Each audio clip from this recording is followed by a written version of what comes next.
Hello प्यारे बच्चों और दोस्तों, मैं सर्वेश कुमार दीक्षित आप सबका स्वागत करता हूं हम दोनों के प्यारे से बैच में जिसका नाम है यकीन 2.0। तो जल्दी से प्यारे बच्चों ये बता दो, क्या ऑडियो और वीडियो क्लियर है या नहीं। मतलब मैं दिखाई और सुनाई दोनों दे रहा हूं या नहीं, जल्दी बताइए। Good morning, good afternoon, good morning, good afternoon, good afternoon बच्चों, गुड आफ्टरनून।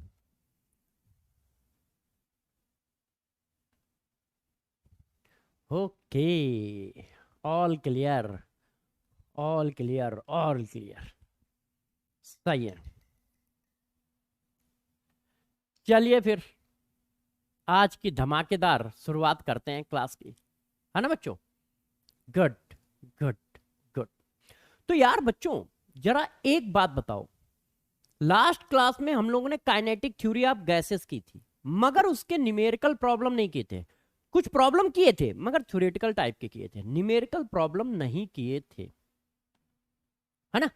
तो आज हम लोग काइनेटिक थ्योरी ऑफ गैसेस के न्यूमेरिकल प्रॉब्लम करेंगे और रियल गैस में एंट्री करेंगे, और रियल गैस में एंट्री करेंगे मतलब रियल गैस भी पढ़ाएंगे। मगर उससे पहले एक बात कर लेते हैं, मगर उससे पहले एक बात कर लेते हैं। देखो यार, अब हम लोगों का दूसरा चैप्टर खत्म होने वाला है। अब क्या होगा, धीरे धीरे बच्चों के बीच में एक चीज आएगी, क्या? वो सारे बच्चे टेस्ट देंगे, जैसे शायद आपका संडे को टेस्ट है, और जब टेस्ट देंगे तो उनके नंबर आएंगे और नहीं भी आएंगे। कुछ बच्चों के नंबर आएंगे, कुछ बच्चों के नहीं आएंगे। तो अब उनके अंदर थोड़ा सा पैनिक स्टार्ट होगा, यार 620 से ऊपर नंबर लाने हैं, 600 से ऊपर नंबर लाने हैं, और अभी तो हमारे 300 ही आ रहे हैं, 200 आ रहे हैं, 400 ही नंबर आ रहे हैं, या 500 नंबर आ रहे हैं। इस तरह का पैनिक धीरे धीरे स्टार्ट होगा। अभी स्टार्टिंग होगी और 2-3 महीने में ये पीक पकड़ेगा। मगर उससे पहले ही इसका सोल्यूशन बता देता हूं, उससे पहले ही इसका सोल्यूशन बता देता हूं कि आप ये बात मेरे से बोलो, उससे पहले इसका सोल्यूशन आपको दे देता हूं, इससे पहले उसका सोल्यूशन आपको दे देता हूं। साउंड तो ठीक है यार दोस्त, आप अपने मोबाइल की आवाज बढ़ाइए, डेस्कटॉप की आवाज बढ़ाइए, लैपटॉप की आवाज बढ़ाइए, है ना। आवाज इधर से सही है, इधर से सारा चीज चेक हुआ है, चेक करके एकदम सही मस्त चल रहा है। तो अच्छा, बात को करते हैं। तो अब इस प्रॉब्लम का सलूशन कैसे निकाला जाए? क्यों हम तो मंजिल से घबराए हुए हैं कि यार 720 नंबर का पेपर होगा, 600 नंबर लाने हैं। तो इसका एक सलूशन है, क्या? हर टेस्ट को नीट का पेपर मान के चलो। नंबर कम क्यों आ रहे हैं या कम क्यों आते हैं, उसके पीछे एक रीजन होता है। कोई बच्चा कहता है अरे यार पहला टेस्ट है, चलो सैटरडे नाइट को प्रिपरेशन करता है और पेपर दे देता है। वो सैटरडे नाइट को प्रिपरेशन करता है और संडे को पेपर दे देता है। क्या क्या समझे हो? फ्लावर समझे हो क्या? कि सैटरडे नाइट को पढ़ोगे और संडे को पेपर दोगे और तुम्हारे 600 से ऊपर नंबर आ जाएंगे। फायर है ये, पूरी ताकत के साथ तुम्हें पढ़ना पड़ेगा। सैटरडे नाइट नहीं, तुम्हें हर दिन टेस्ट के लिए पढ़ना होगा। तुम हर संडे के टेस्ट को, जब भी पेपर हो उसको नीट का पेपर मान के चलो, और उतनी ही तन्मयता के साथ पढ़ाई करके पेपर में नंबर लाओ। हर टेस्ट में ये टारगेट रखो कि 6 से ऊपर से लाने ही लाने हैं, 600 के ऊपर लाने ही लाने। मतलब तुम्हारा टारगेट होना चाहिए 720 में 720 लाने। जब तुम 720 में से 720 का टारगेट लोगे कि नहीं यार हमें हर क्वेश्चन सही करना है, तब 600, 640, 650, 620, 580 ऐसे नंबर आएंगे। मगर हम लोग टेस्ट को सीरियस कभी नहीं लेते हैं। हम उतनी प्रिपरेशन के साथ वो टेस्ट कभी नहीं देते जितनी प्रिपरेशन के साथ फाइनल एग्जाम देंगे, नीट वाला। और इसी वजह से दिक्कत आती है। तो हर टेस्ट को तुम बस सैटरडे से थर्सडे से डिसाइड करना शुरू कर दो कि अब हमें पूरे दिन टेस्ट के लिए पढ़ना है। मतलब तुम्हारा टारगेट होना चाहिए कि हर टेस्ट में ऊपर नंबर आने हैं, ज्यादा नंबर लाने हैं। 600 से ऊपर लाने हैं, मतलब 720 में से 720 लाने हैं, इस टारगेट के साथ चलो तो अपने आप तुम्हारे 600 650 ये आएंगे। हम लोग करते क्या है, अरे यार चलो इस वाले टेस्ट में ऐसा ही दे देते हैं, अरे इस टेस्ट में चलो सैटरडे को पढ़ लेते हैं, सैटरडे को पढ़ा, रिवाइज किया और टेस्ट दे दिया, बस रिवीजन किया टेस्ट दे दिया, रिवीजन किया टेस्ट दे दिया। क्या नीट वाले पेपर में आप एक दिन पहले रिवीजन करके जाते हो? ऐसा नहीं करते हो, बहुत दिन पहले से रिवीजन और सारी चीजें चालू कर देते हो। वैसे ही यहां पर भी चालू करो, यहां पर भी चालू करो। तो सभी बच्चे से रिक्वेस्ट है कि जब भी टेस्ट हो तो एक तो सभी बच्चे टेस्ट दें, पहला पॉइंट, सभी के सभी बच्चे टेस्ट दें, पहला पॉइंट। और दूसरा पॉइंट, पूरी ताकत के साथ टेस्ट दें, ये मानकर टेस्ट दें कि यही टेस्ट नीट का टेस्ट है, इसी से हमारा सिलेक्शन होगा, इसी से हमारा सिलेक्शन होगा। और यदि बेटा इनमें परफॉर्म कर रहे हो तो तुम्हें टेंशन लेने की कोई जरूरत नहीं है, उस दिन भी परफॉर्म कर ही दोगे, उस दिन भी परफॉर्म कर दोगे तुम लोग। मगर ध्यान रखना, टेस्ट को उतना ही सीरियस लो जितना सीरियस एग्जाम वाला पेपर है, तो सिलेक्शन पक्का है, सिलेक्शन पक्का है, ठीक है। तो चलो क्लास को आगे बढ़ाते हैं। अब यार आपको तो मैं डेली टेस्ट देता हूं, क्यों? क्योंकि मैं आपके सामने एक आईना लिए खड़ा रहता हूं, आईना मतलब मिरर, खड़ा रहता हूं, देख लो तुम कैसे दिख रहे हो नॉलेज वाइज। अब 2-4 लोग को बाल आल सही करने लग जाए, देख लो तुम कैसे दिख रहे हो Vinod, knowledge wise, knowledge wise कैसे दिख रहे हो। और इसीलिए क्लास स्टार्ट होने से पहले ही पहले 2 क्वेश्चन दे देता हूं, क्लास स्टार्ट होने के पहले डेली 2 क्वेश्चन, और फिर जब पूरा चैप्टर खत्म हो जाता है तो टीएसडी, जैसे आपको पता चलता रहे कि क्या हो रहा है। विनोद आ जाओ, चलो अब हम लोग स्टार्ट करते हैं आज का क्यूएसडी। तो सभी बच्चे क्यूएसडी के लिए तैयार हैं? सभी बच्चे क्यूएसडी के लिए तैयार हैं? जल्दी से यस लिखें और टेबल कुर्सी पे बैठ जाएं, पेन कॉपी लेके, टेबल कुर्सी पे बैठ जाएं, पेन कॉपी लेके, जल्दी से आ जाओ, जल्दी से आ जाओ। दिया जाए टेस्ट, टेबल कुर्सी पे पेन कॉपी लेके बैठ गए हो? क्योंकि आपको बहुत सारे क्वेश्चनों की प्रैक्टिस करनी। Yes sir. चलो दोस्त, देखते हैं तुमने क्या रिवीजन किया है और कल की क्लासों से क्या सीखा है।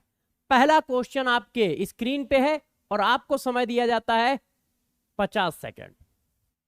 पहला क्वेश्चन दोस्त आपकी स्क्रीन पे है और आपको समय दिया जाता है 50 second.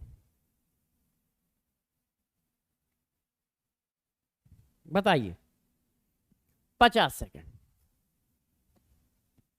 Arrange increasing order of most probable speed. Hydrogen gas है, हीलियम गैस है और नाइट्रोजन गैस है, 3 गैसें हैं। बताइए, और सही बताना, नहीं तो मार भी खाओगे, अच्छे से बताना है तुम्हें। ओए अभी तक क्या आ रहा है? बहुत सही, अभी तक बच्चों का आंसर ए आ रहा है। ए ए ए ए बहुत सही बच्चों। चलो मैं भी देखता हूं, बहुत सही। देखो, most probable speed equal to होता है 8 RT बाई पाई एम। क्या होता है? 8 RT बाई पाई एम। अब देखो यार, यहां पर वेरिएबल क्या है? सिर्फ ये वेरिएबल है। क्यों? बाकी चीजों के बारे में कोई इंफॉर्मेशन नहीं है, मगर गैस अलग अलग है, हाइड्रोजन गैस है, हीलियम गैस है, नाइट्रोजन गैस है। तो इसका मतलब वीएमपी जो है वो इनवर्सली प्रोपोर्शनल है मॉलिक्यूलर वेट के। किसके इनवर्सली प्रोपोर्शनल है? मॉलिक्यूलर वेट के। तो मॉलिक्यूलर वेट के इनवर्सली प्रोपोर्शनल है, इसका मतलब मॉलिक्यूलर वेट कम होगा तो मोस्ट प्रोबेबल स्पीड ज्यादा होगी। हाइड्रोजन का मॉलिक्यूलर वेट 2, हीलियम का 4, नाइट्रोजन का 28। ये मॉलिक्यूलर वेट है। तो हाइड्रोजन का सबसे कम है तो स्पीड सबसे ज्यादा, स्पीड सबसे ज्यादा। अच्छा सॉरी, ये एवरेज वेलोसिटी का फार्मूला लिख दिया है। हाँ हाँ सही कह रहे हो यार, सही कह रहे हो। 2RT/πm, 2RT/m, पाई एम नहीं m। हाँ हाँ बिल्कुल सही, बिल्कुल सही। एक्चुअल में मुझे लगा एवरेज स्पीड का रिलेशन पूछ रहा है, तो आंसर क्या आ गया? ए आ गया। क्यों? क्योंकि सिर्फ मॉलिक्यूलर वेट वेरिएबल है और कुछ भी वेरिएबल नहीं है। ठीक है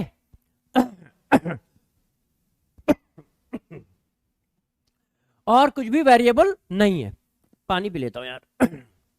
हाँ बच्चों, अब QSD नंबर 2, इसमें आज QSD नहीं डाला है। QSD नंबर 1, अब ये QSD नंबर 2 देखो, इसको देखिए बच्चों और आंसर बताइए। आंसर बताइए सारे बच्चे जल्दी से।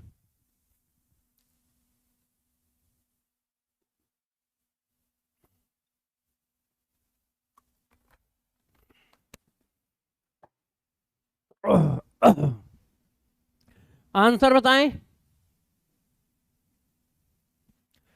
क्वेश्चन है root mean square velocity of hydrogen gas is U1 if pressure of gas increase 2 times. The value of VRMS is U2. Select the relation, select the correct relation between U1 and U2. अच्छा, इसका answer भी ए, इसका भी ए। Pressure को double करोगे और VRMS पे कोई चेंजेस नहीं आएंगे। देख लो भाई, फिर मत कहना कि सर ने कुछ बताया नहीं।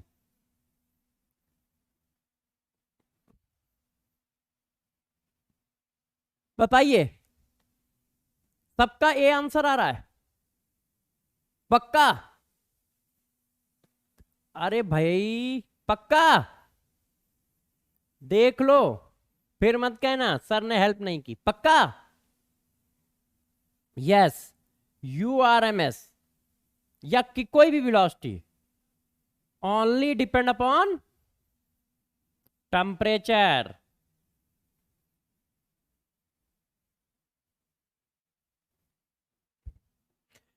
टेम्परेचर पे डिपेंड करती है, प्रेशर पे नहीं करती। ये मैंने कल लिखाया था। वॉल्यूम पे नहीं करती। Yes, very good, very good.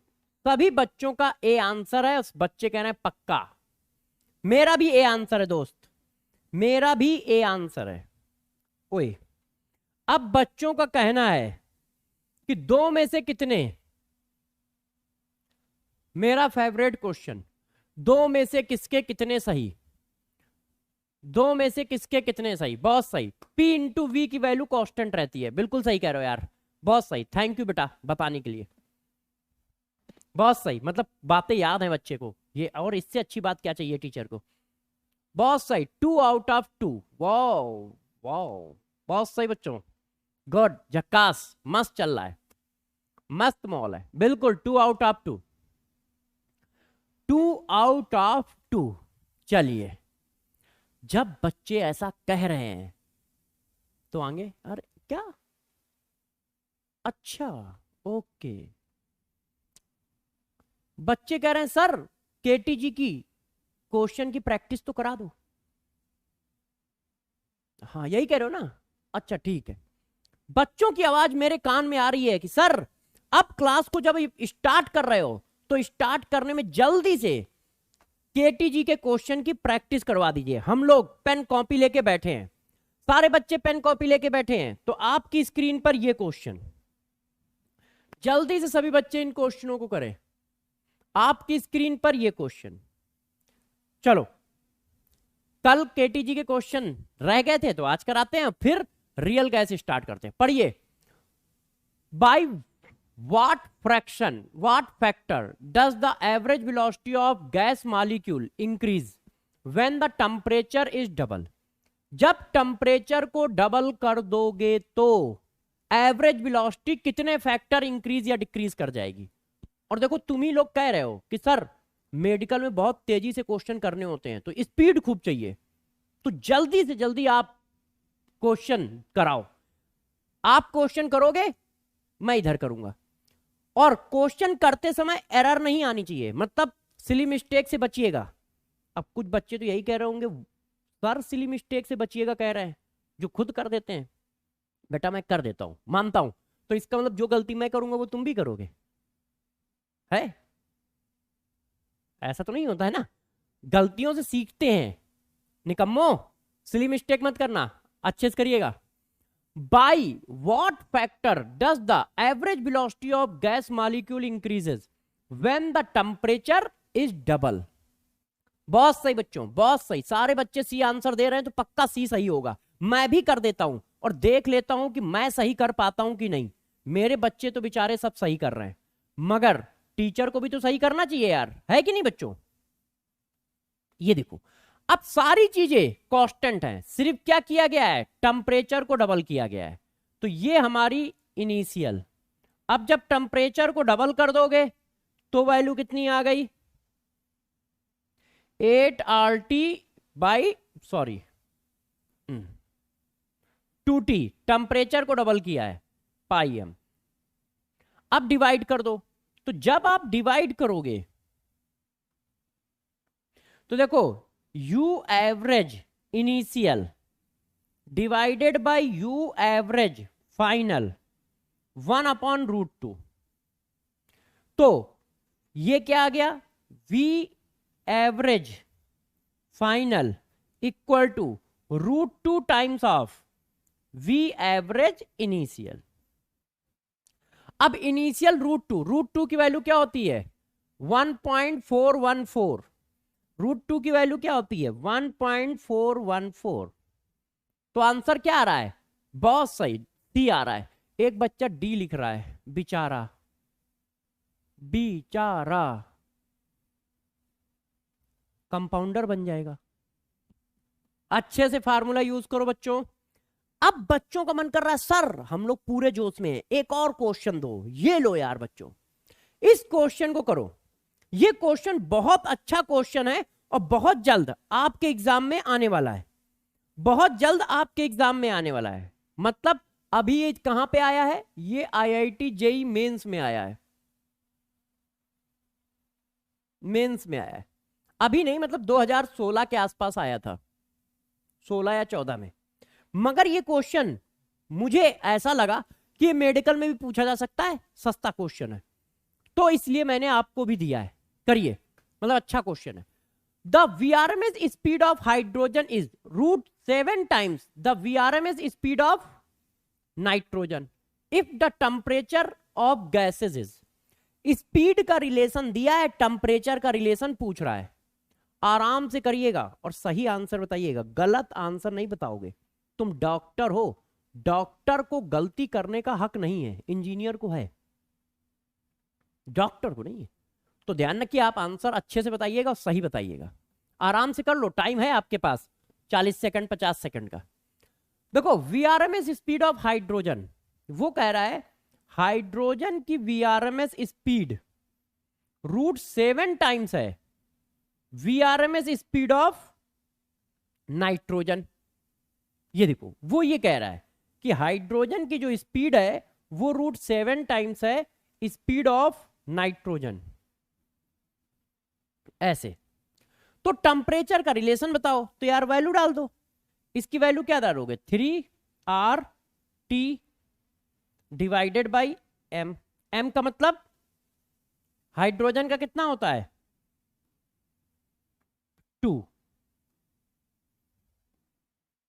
√7 3RT by 28। Yes, मिला जुला आंसर आ रहा है बच्चों का। एक तरफा मामला नहीं है, एक तरफा मामला नहीं है, लगता है मुझे करना पड़ेगा। देखो निकम्मो, 3 से 3 कट गया, R से R कट गया, T से T कट गया, अब क्या बचा, 1/√2।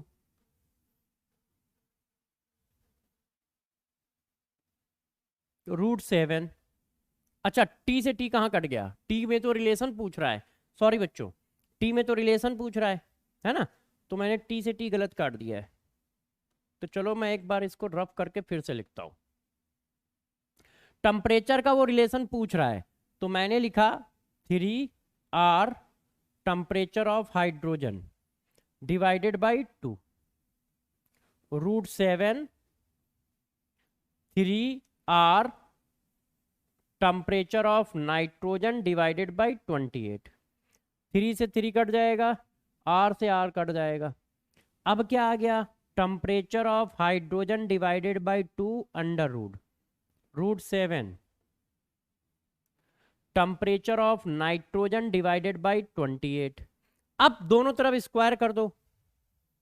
जब आप दोनों तरफ स्क्वायर कर दोगे तो temperature of hydrogen divided by 2 7 into temperature of nitrogen divided by ये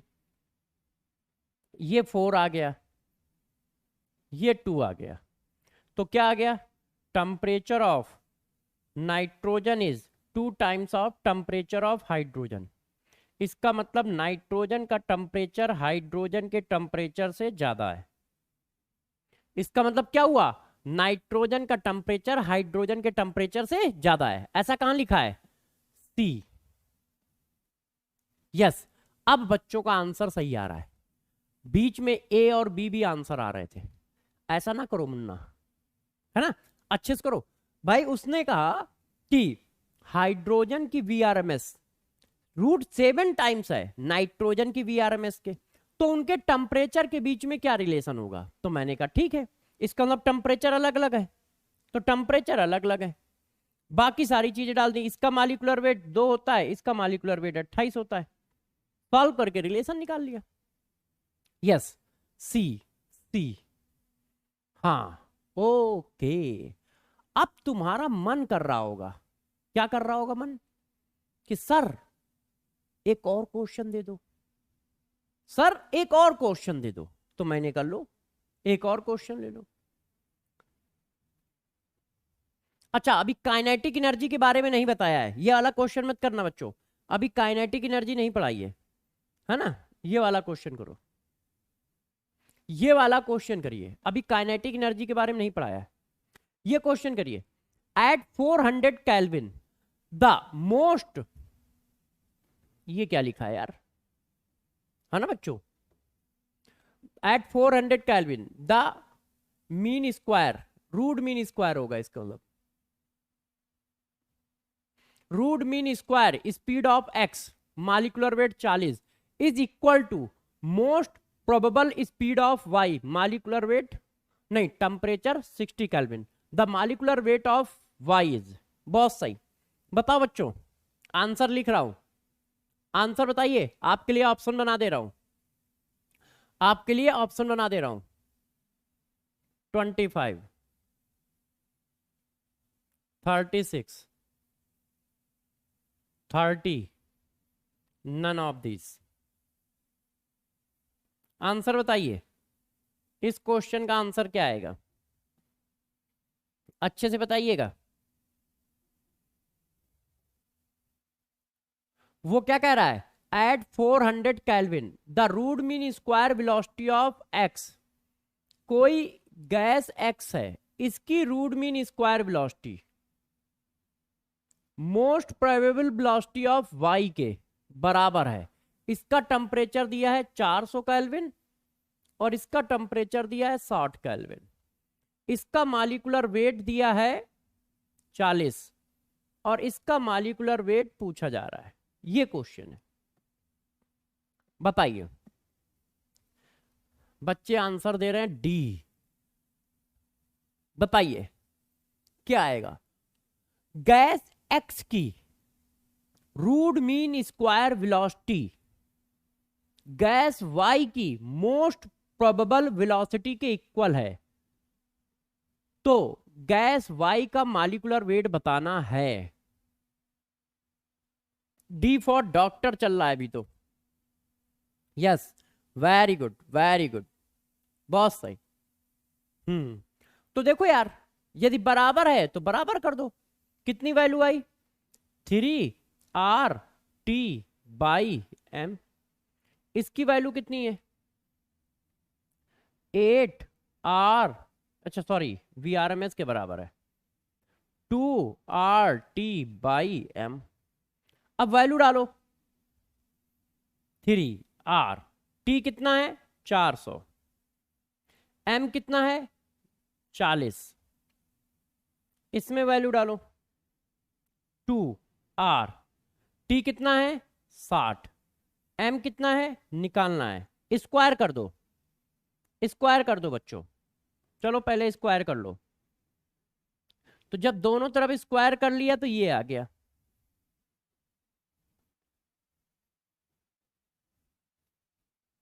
ये देखो R से R कट गया, ये आ गया 10, ये कितना हो गया 30, इन दोनों को काटोगे तो ये 2 आ जाएगा, ठीक है कि नहीं।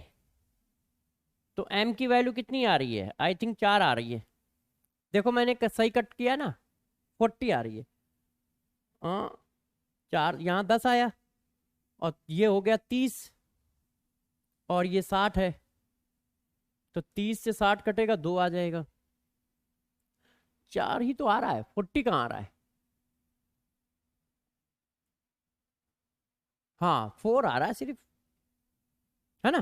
कैलकुलेशन एक बार चेक कर लो, ये आंसर है, ये देखो, वेरी गुड बच्चों। हाँ 4 आ रहा है, सही कह रहे हो, मेरा भी यही आ रहा है। अब बच्चों का मन है क्या क्वेश्चन करने का, क्या? अच्छा क्या कह रहे हो? अच्छा, एक बच्चा कह रहा है सर ऑड नंबर में क्वेश्चन मत दिया करो, अच्छा नहीं लगता है। आपने अभी 3 क्वेश्चन कराए हैं और 2 QHD दिए, 5 ही तो हुए, ये ऑड नंबर अच्छा नहीं है, इवन नंबर में करो। अबे यार ऑड इवन खेलना है तुम्हें तो लो यार ये भी कर लो। The average velocity at T1 Kelvin, the most probable velocity at T2 Kelvin of carbon dioxide is this, calculate the value of T1 and T2, है ना। क्वेश्चन में मिसिंग है, पहली वाली गैस का नाम नहीं दिया है, देखो नाम दिया है क्या, the average velocity of at T1 Kelvin and the most probable velocity at T2 Kelvin of अच्छा carbon dioxide is this, calculate the value of T1 and T2। बताइए कैसे करोगे, समझ रहे हो। वो कह रहा है एवरेज वेलोसिटी T1 Kelvin पे और most probable velocity T2 Kelvin पे कार्बन डाइऑक्साइड की इतनी है, तो T1 और T2 की वैल्यू बताओ। मैं आपको ऑप्शन देता हूं, T1 की वैल्यू 40 केल्विन, T2 की वैल्यू 60 केल्विन,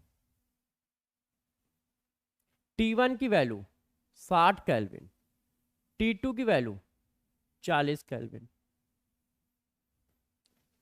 T1 की वैल्यू 60 केल्विन, T2 की value 60 kelvin, D none of this. बताइए,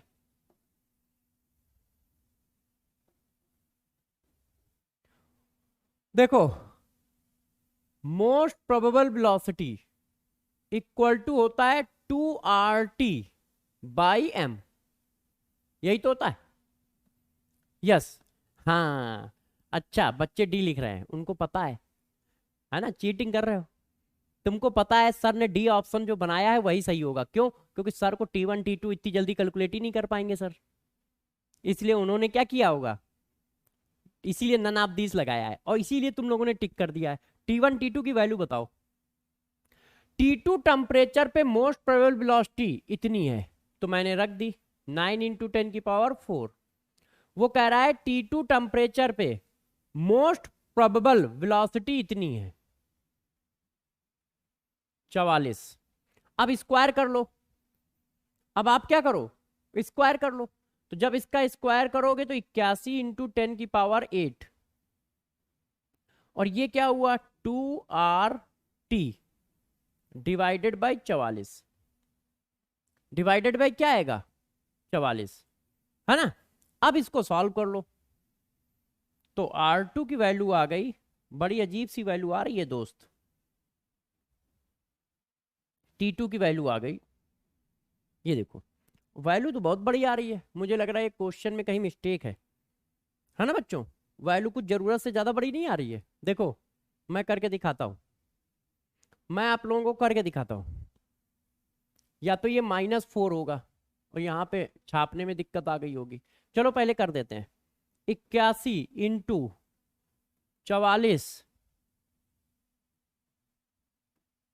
डिवाइडेड बाई 2 डिवाइडेड बाई 0.0821, 21,750, और उसके बाद 10 की पावर -8 भी है, 10 की पावर 8 भी है।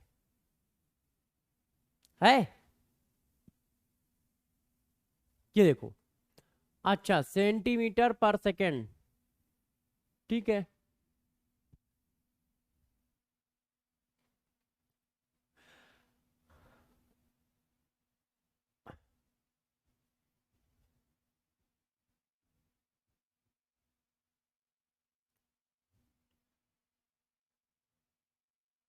हाँ बच्चों, ठीक है ठीक है। अब देखो यार, क्वेश्चन कैसे करोगे बता दिया है ना। अब क्वेश्चन में कहीं मिस्टेक है, आई थिंक ये -4 होगा और कुछ नहीं है, ये -4 होगा। यहां पर -4 होगा, या फिर इसको मीटर पर सेकंड में कन्वर्ट कर लो, मीटर पर सेकंड में दी होगी डेंसिटी, है ना। क्योंकि ये किस में है, आर की वैल्यू लीटर में है, तो आर की वैल्यू लीटर में है। हाँ यहां पर गड़बड़ा है। देखो बच्चों, थोड़ी सी कैलकुलेशन सही कर देता हूं। देखो स्पीड की वैल्यू कितनी है, स्पीड की वैल्यू है हमारे पास 9 इंटू 10 की पावर 4 सेंटीमीटर पर सेकेंड, ऐसे।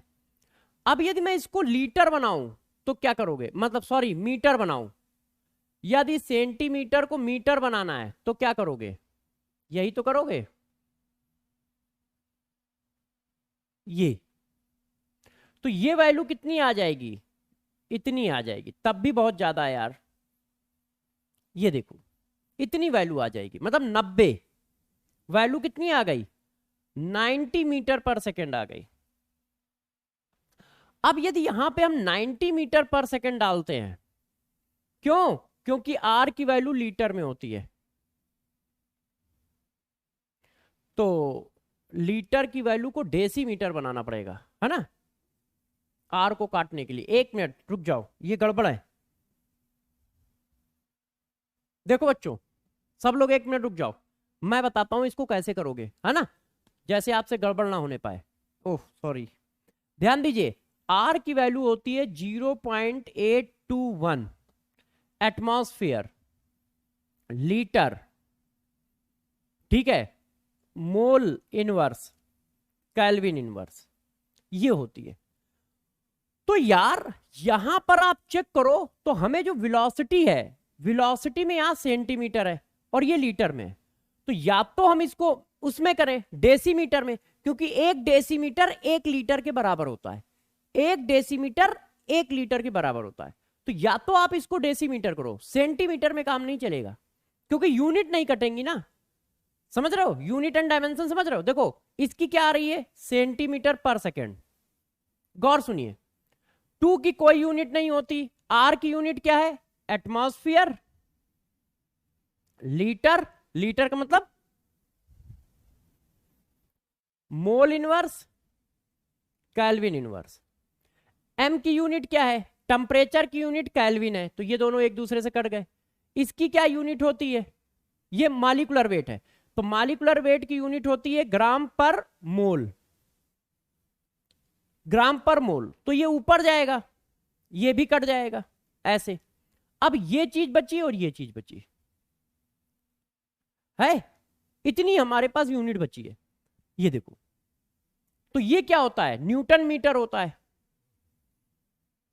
तो इसको मीटर में कन्वर्ट कर लो, यूनिट एंड डायमेंशन थोड़ी सी यूज करते हैं, इसको मीटर में कन्वर्ट करना पड़ेगा, इसको आप मीटर में कन्वर्ट करो, क्यों, क्योंकि वो न्यूटन मीटर बनता है। तो इसको जब मीटर में कन्वर्ट करोगे तो 10 की पावर -1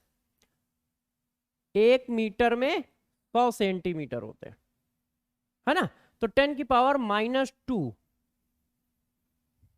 ये आया, तो ये आ गया 900 मीटर पर सेकेंड, ये देखो, वेरी गुड बच्चों, है तो जो गलती हो रही थी वो हम लोगों ने सही कर ली। 900 आ गया ये, और वैल्यू डाल दो 2, आर की वैल्यू डाल दो, टी की वैल्यू निकालनी है, और एम की वैल्यू डाल दो। गैस कौन सी है? Carbon dioxide. अब यार इसको स्क्वायर करना पड़ेगा, तो जब आप इसको स्क्वायर करोगे तो 81 into 10⁴ into 44 equal to 2 into 0.821 into T2। अब T2 की वैल्यू निकाल लो, तो कुछ बड़ी वैल्यू आ रही है मगर यही आएगी बस। ये देखो, ये T2 की वैल्यू आई किसमें? केल्विन में, ऐसे, ठीक है। ये T2 की वैल्यू आई किसमें बेटा? केल्विन में। तो इस तरह से आप इस क्वेश्चन को कर सकते हो। या तो फिर यहां पर -4 होगा, हो सकता है यहां पर -4 हो। जैसा क्वेश्चन दिया है उसके हिसाब से हम लोगों ने कर लिया है इसको, ठीक है बच्चों। जैसा क्वेश्चन दिया है उसके हिसाब से हम लोगों ने इसको कर लिया है। इसी तरह से क्या करोगे, एक बार एवरेज वाला फार्मूला लगा दोगे और उसको निकाल लोगे। थोड़ी सी प्रिंटिंग मिस्टेक कर दी है भाई ने। अब हम लोग करते हैं ये क्वेश्चन। इसको बताइए, आपको देता हूं 40 सेकंड। उस क्वेश्चन में कुछ मिस्टेक है, वैल्यू में कुछ मिस्टेक है, इसलिए टेम्परेचर इतना बड़ा आ रहा है। रियलिटी में टेम्परेचर इतना बड़ा आएगा नहीं, है ना, मगर कोई मिस्टेक होगी। मेरे हिसाब से शायद वो 10⁻⁴ होगा, इसलिए ऐसा आ रहा होगा। हाँ, ये क्वेश्चन करके आंसर बताओ।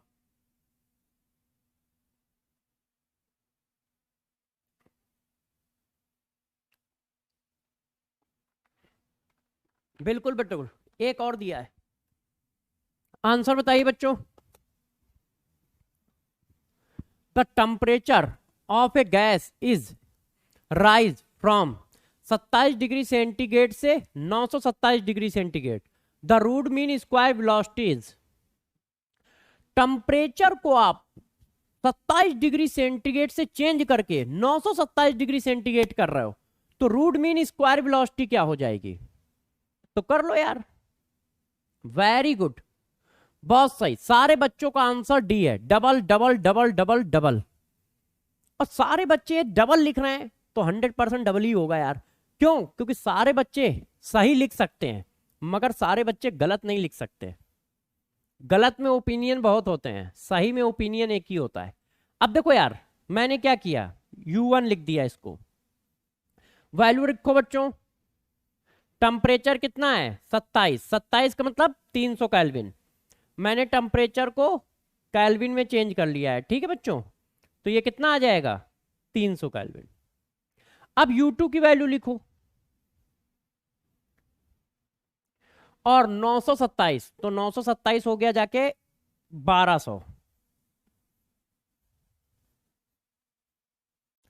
ऐसे कर लिया है। इसको भी मैंने केल्विन में कर लिया है। अब डिवाइड कर दो, तो U1 अपॉन U2 सब कुछ कट जाएगा, तो अंडर रूट में क्या आएगा? देखो, R से R कट गया, 3 से 3 कट गया, M से M कट गया, ठीक है। तो ये 300 है, ये 4, तो 304 1/4 आ गया। 1/4 का मतलब 1/2, तो U2 इक्वल टू आ गया 2U1। ऐसा कहीं आंसर है? मतलब पहले की VRMS का डबल हो जाएगा। Yes, very good very good, बहुत सही बच्चों, बहुत सही। बच्चे कह रहे हैं सर एक क्वेश्चन और दे दो, उसके बाद आप एवरेज काइनेटिक एनर्जी पढ़ाओ, हमें कोई दिक्कत नहीं है। बच्चे कह रहे हैं सर सिर्फ एक क्वेश्चन और करा दो, इसके बाद आप एवरेज काइनेटिक एनर्जी पढ़ाइए, हमें कोई दिक्कत नहीं है। तो मैंने कहा यार लो यार, बच्चों की बात तो हम मानते ही हैं। तो इसी बात पे 30 सेकंड में ये आंसर बताओ। 30 सेकंड में इसका आंसर बताना है। हाँ, बच्चे क्या कह रहे हैं? सर डी डी, हाँ डी। एक बच्चे कह रहे हैं सर हम कुछ नहीं कह रहे हैं। यार झूठ ना बोलो यार, है? मन में कुछ बोलोगे तो आवाज तो समझ में आएगी आएगी। झूठ बोलते हो। प्रीवियस क्वेश्चन को पहले फर्स्ट आंसर बताइए, आंसर आंसर बताओ।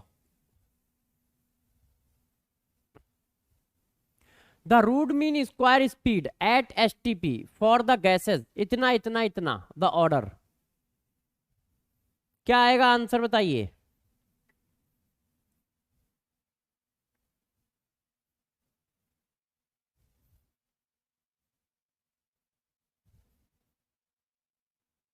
ये देखो, root mean square velocity molecular weight के इनवर्सली प्रोपोर्शनल है। इसका मतलब जिसका मालिकुलर वेट कम होगा उसकी रूट मीन स्क्वायर वेलोसिटी ज्यादा होगी। कौन कौन गैस है? हाइड्रोजन का 2 होता है, फिर कौन है? नाइट्रोजन का 28 होता है, ऑक्सीजन का 32 होता है,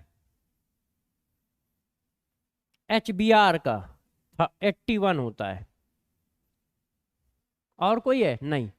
तो सबसे कम हाइड्रोजन का है, तो हाइड्रोजन की सबसे ज्यादा, फिर नाइट्रोजन की, फिर ऑक्सीजन की, फिर HBr की। बहुत सही। ये ए भी कोई लिख रहा है यार, क्या चाहते हो पंखे में लटक जाए यार? डायरेक्ट रिलेशन है, अभी भी तुम ए लिखोगे तो कैसे चलेगा, है ना? हाँ, इनवर्सली प्रोपोर्शनल है दोस्त, इनवर्सली प्रोपोर्शनल है। Yes, very good. अब देखो हम हेडिंग करने जा रहे हैं एवरेज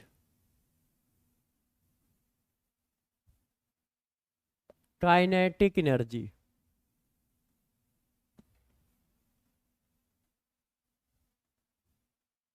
एवरेज काइनेटिक एनर्जी बोलो, या इसी को क्या बोलते हैं? Translational kinetic energy of gas. अब यार दोस्त इस बात को थोड़ा डिस्कस करते हैं। काइनेटिक एनर्जी का क्या फार्मूला होगा, कैसे डिस्कस करोगे, जरा ध्यान दीजिए। देखो यार, हम सब लोग जानते हैं कि काइनेटिक एनर्जी का फार्मूला होता है हमारे पास 3/2, गौर सुनिएगा, RT, 3/2 RT फॉर, देखते जाइएगा क्या लिख रहा हूं, 1 मोल ऑफ आइडियल गैस। अब एक एक करके बातों को समझिएगा, मैं लिख रहा हूं काइनेटिक एनर्जी इक्वल टू कितना होता है, 3/2 के RT, टी के फॉर्म में लिख रहा हूं। अच्छा, आप लोग हाफ mv² वाला नहीं यार, टी के फॉर्म में। तो सबसे पहला पॉइंट, चलो मैं CSD दे रहा हूं, CSD नंबर बताओ बच्चों, CSD नंबर बताइए, CSD नंबर बताओ।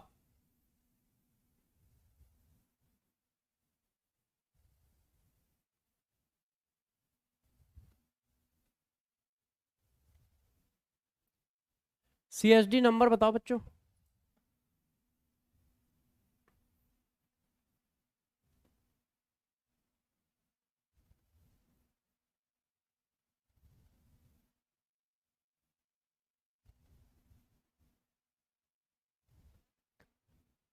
थर्टीन। अब गौर समझो बच्चों, kinetic energy of 1 mole of gas 3/2 RT होता है। Kinetic energy of 1 mole of gas क्या है, 3/2 RT। ठीक। अच्छा, बी पॉइंट, यदि 1 मोल की काइनेटिक एनर्जी इतनी है तो n मोल की कितनी होगी? n मोल की काइनेटिक एनर्जी कितनी होगी? 1 मोल की इतनी है तो n मोल की कितनी होगी बच्चों? n का मल्टीप्लाई, 3/2 nRT, 3/2 nRT। क्लियर है? 1 मोल की काइनेटिक एनर्जी 3/2 RT है, तो n मोल की काइनेटिक एनर्जी कितनी होगी? 3/2 nRT। 1 मोल कितनी तो n मोल कितनी। बच्चों ने कहा ठीक है, मैंने कहा भाई ठीक है। अच्छा, यदि मैं इस बात को ऐसे लिख दूं तो क्या कोई बच्चा बुरा मानेगा? डरना नहीं। यदि मैं इस बात को ऐसे लिख दूं तो क्या कोई बच्चा बुरा मानेगा? अरे भाई आरटी की जगह क्या लिख सकते हो? पीवी। एनआरटी की जगह क्या लिख सकते हो? पीवी। चेक करो। यदि मैं ऐसा लिख दूं तो क्या कोई बच्चा बुरा मानेगा? नहीं, बच्चा कहेगा सर ठीक है। अब गौर से बात पकड़िएगा जो सी पॉइंट लिख रहा हूं। काइनेटिक एनर्जी जो होती है वो सिर्फ टेम्परेचर का फंक्शन होती है for ideal gas. Ideal gas की kinetic energy only depend upon temperature. Kinetic energy of ideal gas only depend upon temperature. मतलब समझ रहे हो? मतलब मैं ये कह रहा हूं कि यदि मैंने ऐसा क्वेश्चन दिया, गौर समझिएगा, यदि मैंने ऐसा क्वेश्चन दिया तो कैसे करोगे? देखिएगा, average kinetic energy of gas at 300 kelvin temperature and 1 atmospheric pressure is K1। देखते जाइए। if pressure of ideal gas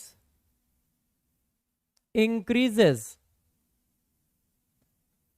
10 times,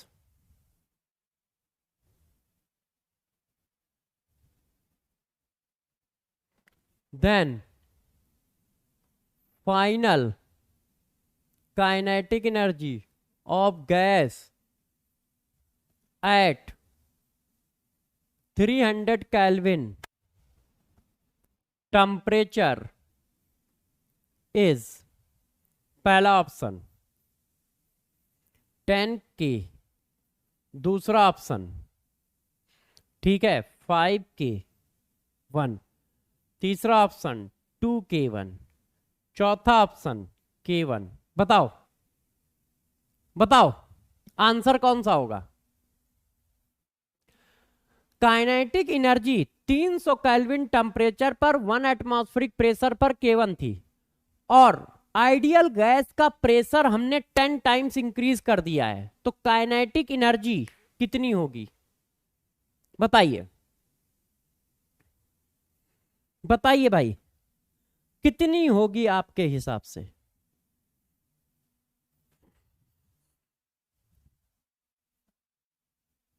yes, बहुत सही, बहुत सही बच्चों। क्यों? Only depend upon temperature. Temperature check करो 300 और जहां पे निकालनी है वहां पर भी टेम्परेचर 300। टेम्परेचर तो चेंज ही नहीं हुआ है, तो काइनेटिक एनर्जी चेंज नहीं होगी। ना तो वो प्रेशर पे डिपेंड करेगी, ना मेरे दोस्त, ना तो वो प्रेशर पे डिपेंड करेगी, ना वॉल्यूम पे डिपेंड करेगी, है ये देखो, और ना नंबर ऑफ मोल पे डिपेंड करेगी। 1 मोल था और n मोल, नहीं नहीं n मोल की अलग आएगी, सॉरी। ये देखो, ना प्रेशर पे डिपेंड कर रही है ना वॉल्यूम पे डिपेंड कर रही है। चेक करो। तो ये पॉइंट बहुत इंपॉर्टेंट है, इसमें बच्चे गलती करते हैं। अब अगला पॉइंट, अगला पॉइंट समझिएगा। Next number point D, kinetic energy of, kinetic energy पर मॉलिक्यूल, पर मॉलिक्यूल ऑफ गैस। एक मॉलिक्यूल की काइनेटिक एनर्जी कितनी होगी? तो बताओ 1 मोल की कितनी है? इतनी। 1 मोल का मतलब क्या होता है? 1 मोल की काइनेटिक एनर्जी बच्चों कितनी है? तो 1 मोल का मतलब क्या होता है? Na number of molecule, Na number of molecule. तो Na नंबर ऑफ मॉलिक्यूल की काइनेटिक एनर्जी कितनी है? इतनी। तो एक मॉलिक्यूल की कितनी होगी? Na से क्या हो जाएगा? डिवाइड। ये देखो 3/2 RT divided by Na, 3/2 RT divided by Na। अब 3/2 RT डिवाइडेड बाई Na, इस चीज को बच्चों ने ऐसे लिख लिया, ऐसे। अब गौर से समझो, इसको लिखा जाता है 3/2 KT, वेयर, देखो मैं लिख दे रहा हूं, वेयर के जो है इसकी वैल्यू है R/Na, और के को बोला जाता है बोल्ट्जमैन कांस्टेंट।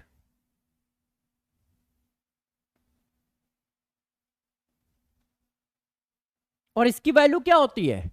R/Na। हाँ, बोल्ट्जमैन कांस्टेंट, वेरी गुड।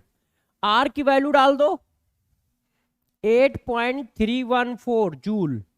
क्यों? क्योंकि एनर्जी की बात चल रही है। और इसकी वैल्यू डाल दो तो इसका आंसर निकल आएगा। ये देखो ऐसे। इसको थोड़ा सा सही कर ले, है ना बच्चों? ये जो हमारा ब्रैकेट छोटा है ना, इसको बड़ा कर लेते हैं।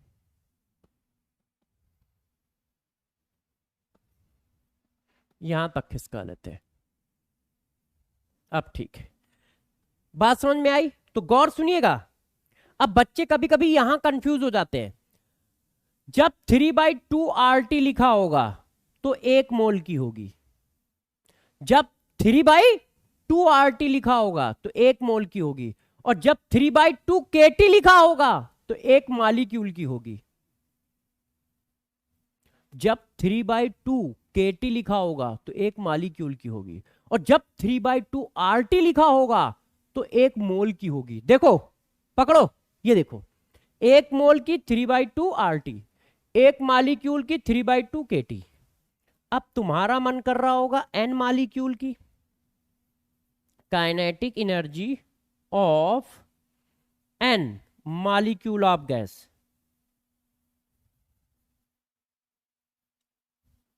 तो बताओ क्या आएगा आंसर?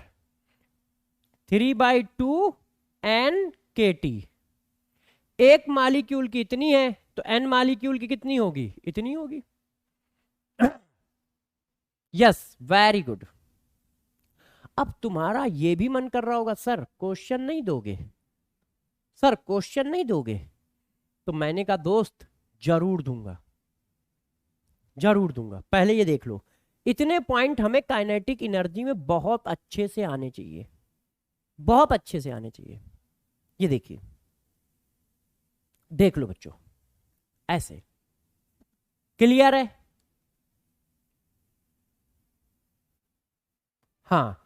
अब देखो, इस बात को थोड़ा आगे बढ़ाते हैं और बच्चों को एक क्वेश्चन देते हैं। ठीक है, करके आंसर बताइए। सभी बच्चे इस क्वेश्चन का आंसर बताएंगे। मैं आपके लिए क्वेश्चन लिख रहा हूं, ठीक है ना?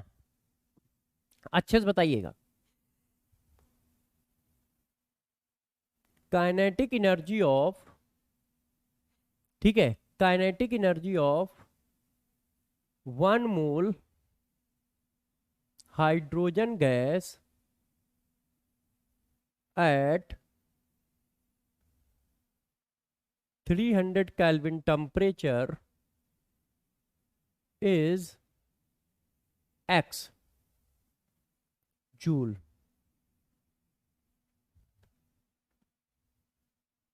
Then calculate kinetic energy of 1 mole of nitrogen gas at 300 Kelvin temperature. Option है आपके पास x/28, 28x, ठीक है, x, नन ऑफ दीज। बताओ बच्चों। बचाओ बच्चों, आंसर बताइए। हाइड्रोजन गैस की काइनेटिक एनर्जी x है, तो नाइट्रोजन गैस की काइनेटिक एनर्जी कितनी होगी? हाइड्रोजन गैस की काइनेटिक एनर्जी x है, तो नाइट्रोजन गैस की काइनेटिक एनर्जी कितनी होगी? बताओ।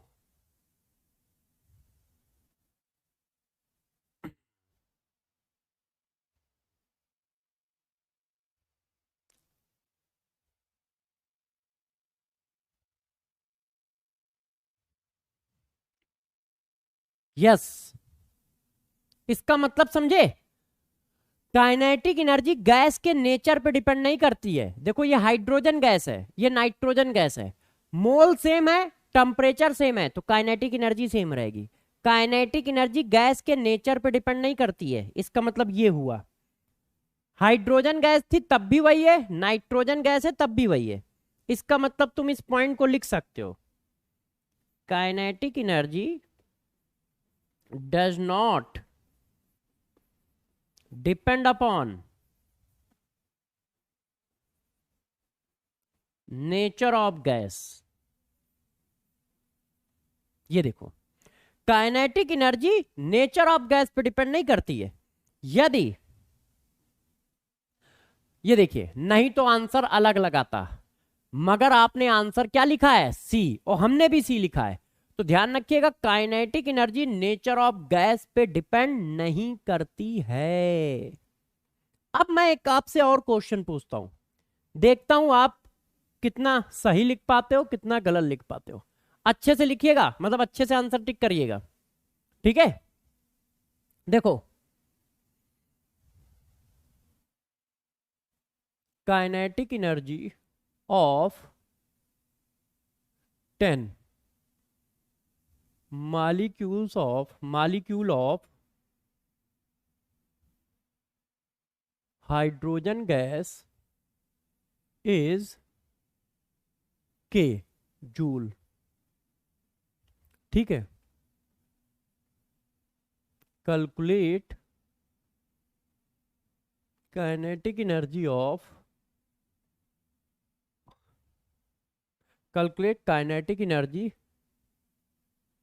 पर molecule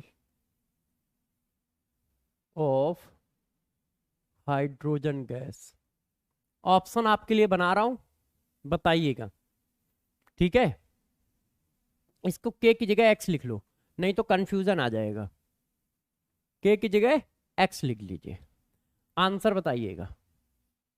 x upon N A B, X into N A upon 10 C, X upon 10 D 10x। बताइए बच्चों, बताइए,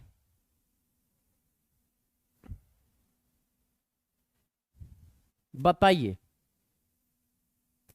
आंसर बताइए, आंसर बताइए।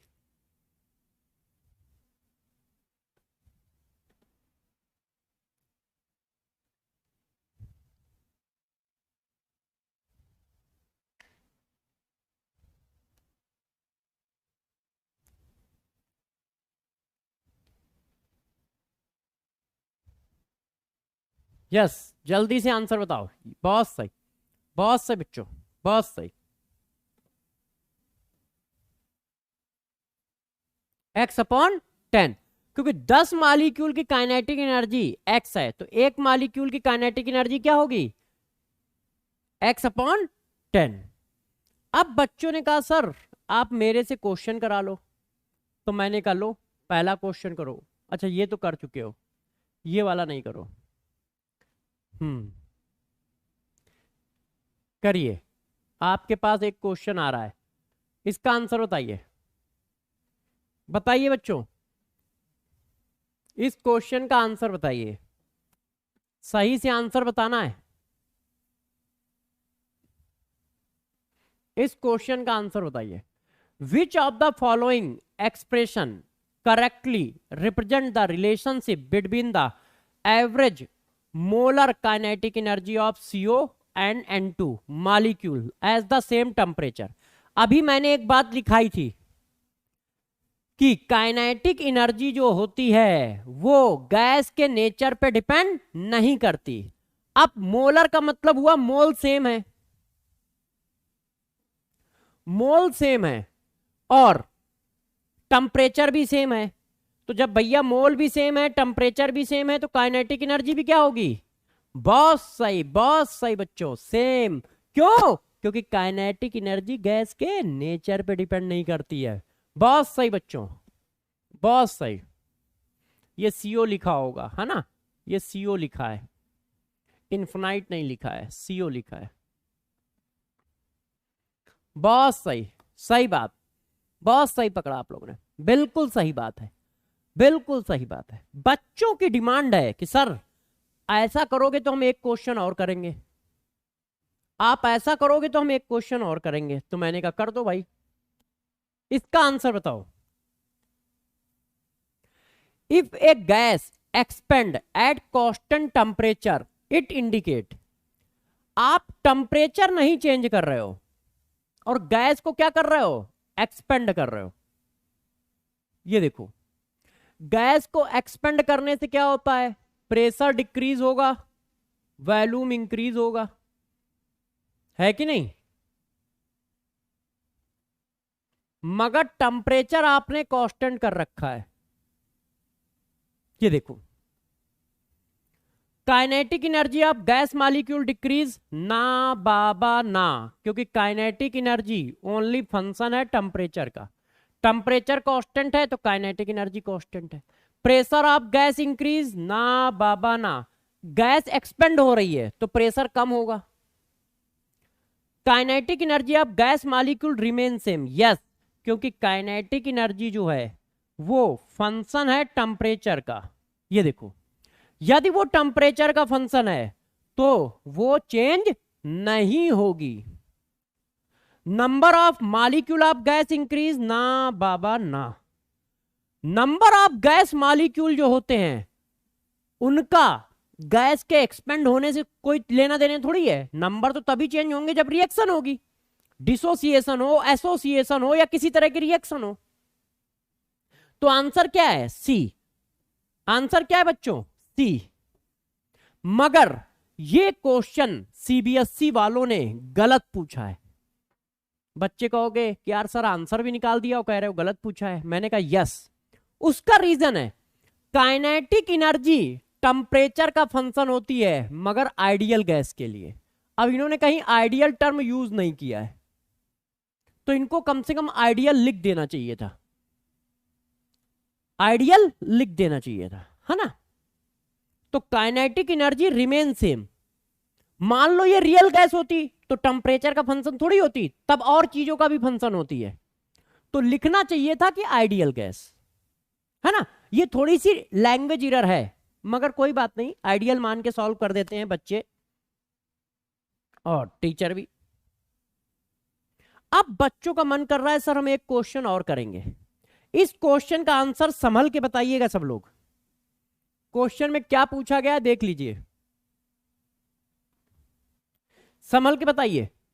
Internal energy and pressure of gas per unit volume are related. Internal energy का मतलब kinetic energy कह रहा है, काइनेटिक एनर्जी। अब देखो वॉल्यूम की वैल्यू कितनी है, V की वैल्यू कितनी है 1 पर यूनिट कह रहा है। तो यार kinetic energy equal to, answer बताओ सब लोग। अच्छा चलो आप लोग बताओ, आप लोग बताओ आंसर, आप लोग अच्छे से बताइए। हाँ अच्छे से बताइए।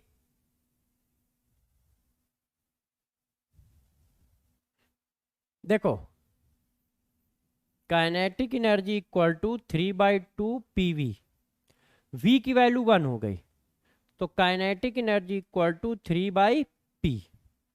अब ऐसा आंसर कोई है? ऐसा आंसर कोई है? तो इसको उल्टा कर लो, P equal to 2/3 kinetic energy. ऐसा आंसर कोई है? ये है P equal to 2/3 kinetic energy है। हाँ ए, क्वेश्चन को क्या किया था उसने, घुमा दिया। Yes, very good very good, बहुत सही बच्चों। ऐसा क्यों किया? V की वैल्यू कितनी डाल दी है? 1 डाल दी है, ऐसे। Very good very good very good, बहुत सही बहुत सही बच्चों, बहुत सही, बहुत सही बच्चों, मस्त, बहुत सही बहुत सही बहुत सही। ये काइनेटिक एनर्जी का क्वेश्चन है, इसको यहां पे लगा दो, है ना, और तो कोई ऊपर नहीं है।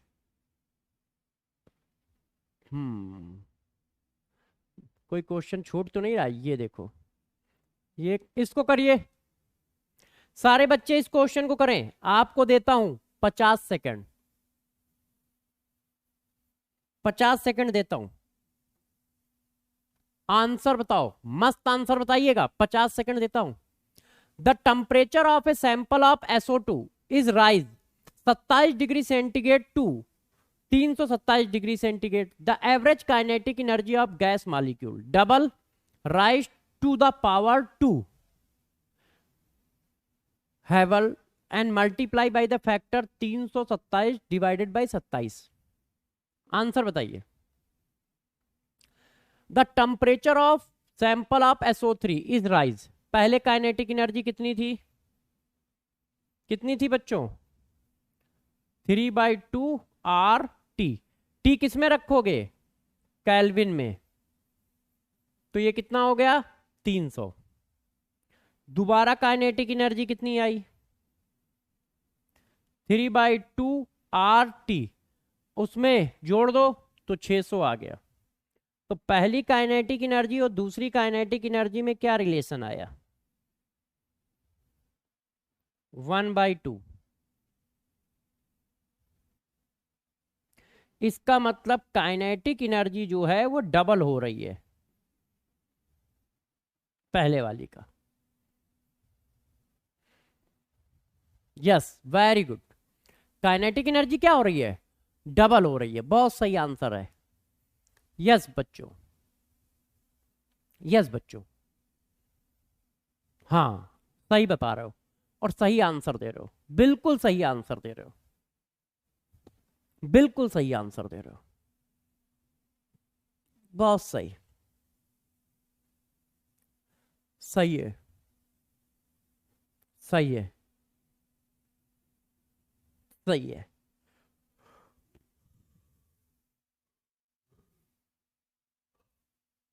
हाँ, अब बच्चों ने कहा सर आपने KTG में तो 10-12 क्वेश्चन हम लोगों को करा डाले, है ना, जितने भी नीट में क्वेश्चन आए थे वो सारे के सारे आपने करा दिए। मैंने कहा यस, अब क्या चाहिए?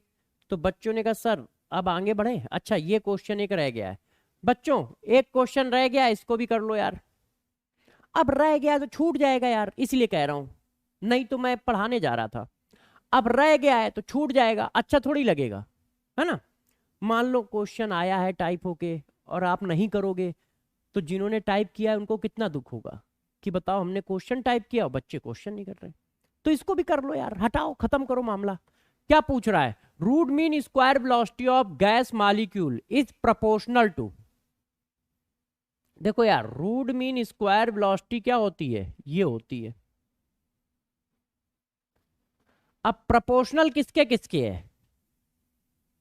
वो प्रोपोर्शनल है T के, वो प्रोपोर्शनल है m की पावर 1/2 के माइनस में। यस, बिल्कुल सही, बच्चों ने जो कहा है वही मेरा भी है, बहुत सही यार। अच्छा, तुम लोग बहुत अच्छे बच्चे हो, है ना, तुम लोग कहते हो चलो सर कर लेते हैं क्वेश्चन, आप कह रहे हो तो कर देते हैं। अब यार क्या वंस मोर ये कौन लिख रहा है यार? अब बताओ, कोई बच्चा वंस मोर लिख रहा है? तुम यार मानते नहीं हो। अब कोई बच्चा यदि वंस मोर लिखेगा तो यार हमें तो झक मार के क्वेश्चन देना पड़ेगा ना, कि नहीं देना पड़ेगा बताओ। अच्छा, यदि कोई बच्चा वंस मोर लिखेगा तो मुझे तो क्वेश्चन देना पड़ेगा। तो ये लो यार, ये भी कर लो यार, फिर चलो अगला टॉपिक पढ़ाते हैं, ये भी निपटा लो। अब मत वंस मोर करना ये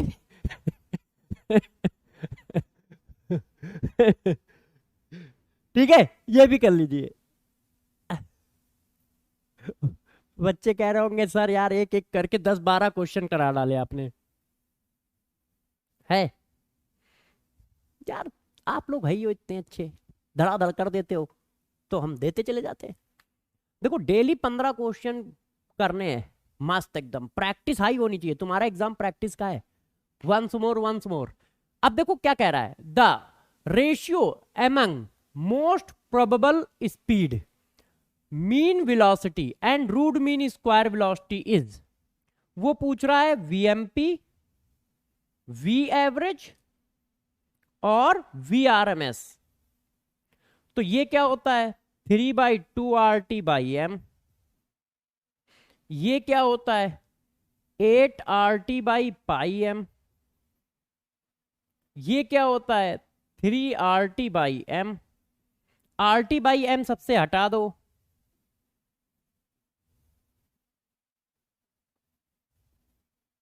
ऐसा कहीं आंसर है? बहुत सही, बहुत सही,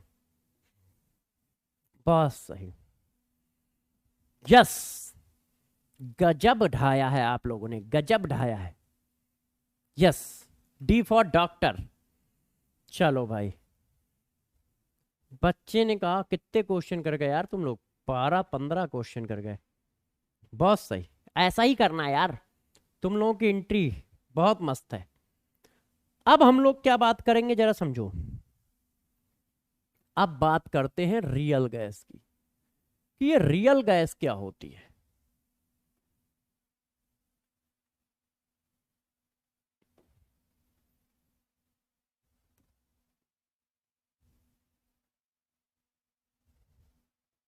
कोई बच्चा वंस मोर तो नहीं कह रहा है?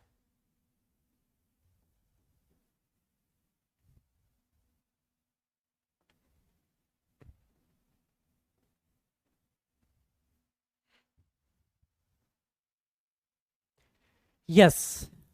अच्छा वंस मोर अभी देते हैं, बस इसको पढ़ा ले, फिर वंस मोर क्यों देते हैं, अभी बहुत सारे क्वेश्चन कराएंगे। अब रियल गैस का क्या मतलब है जरा गौर समझो, एक एक करके कहानी बताते हैं। देखो जो आइडियल गैस होती हैं, जो आइडियल गैस होती हैं वो इस इक्वेशन को फॉलो करती हैं, PV = NRT। ऐसे मतलब जो Boyle's law and Charles law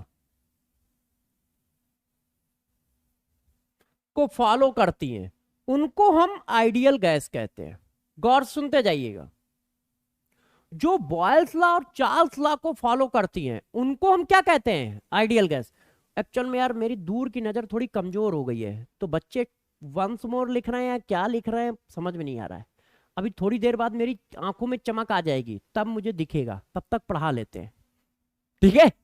तो देखो आइडियल गैस क्या है, PV = NRT, मतलब बॉयल्स लॉ और चार्ल्स लॉ को जो फॉलो करते हैं उनको आइडियल गैस कहते हैं। यदि मैं इसको नीचे ले आऊं बच्चों ऐसे, ये देखो, तो ये बात ऐसे हो जाएगी ना। बच्चों ने कहा हाँ।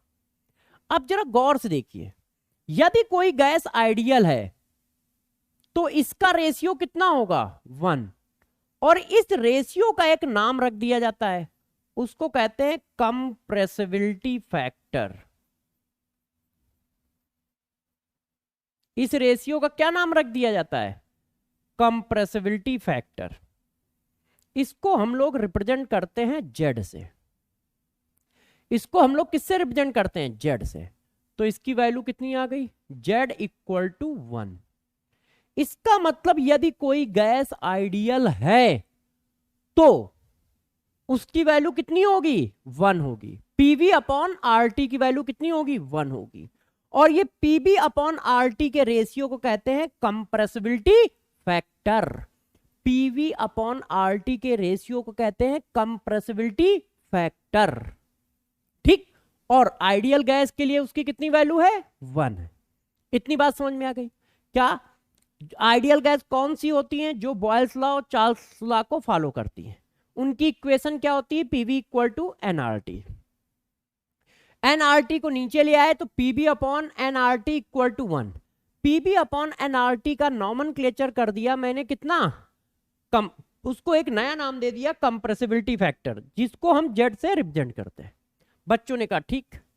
अब बात आती है डिफिनीशन ऑफ रियल गैस की। गौर सुनिएगा, आइडियल गैस के लिए जेड की वैल्यू 1 है। यदि जेड की वैल्यू 1 ना आए तो उस गैस को क्या नाम दोगे? यदि गैस की वैल्यू जेड की वैल्यू 1 नहीं आ रही है तो उस गैस को क्या नाम दिया जाएगा? उस गैस को कहा जाता है रियल गैस।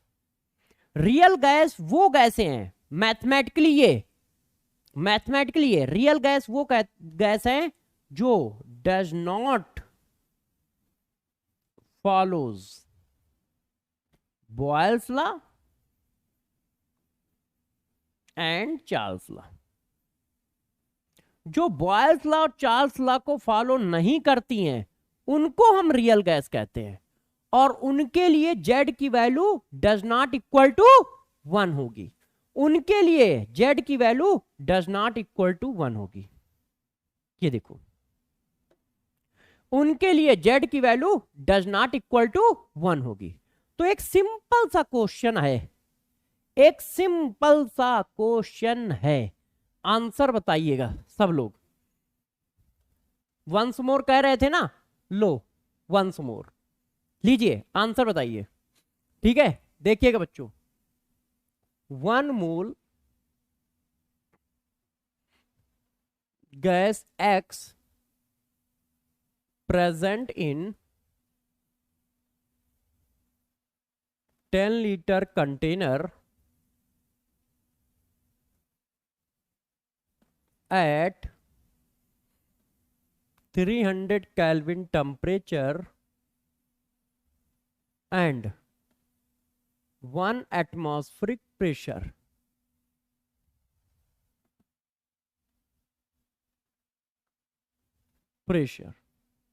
ठीक है, calculate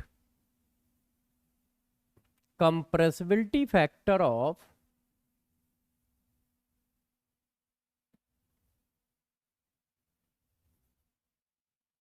gas X A 1 B 0.75 C 0.90 D none of these। बताओ बच्चों, कैसे निकालोगे?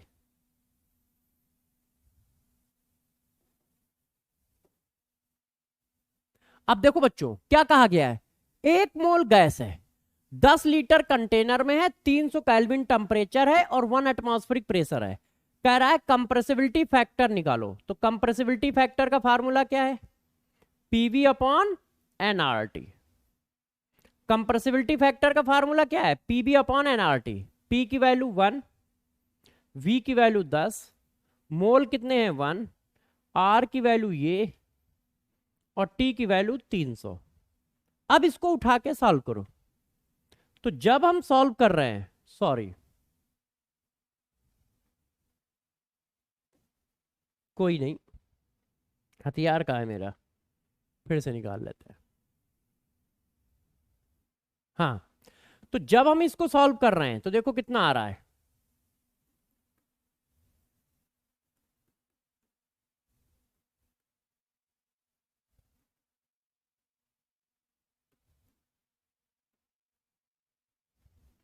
तो ये वैल्यू आ रही है 0.4। सही आ रहा है ना?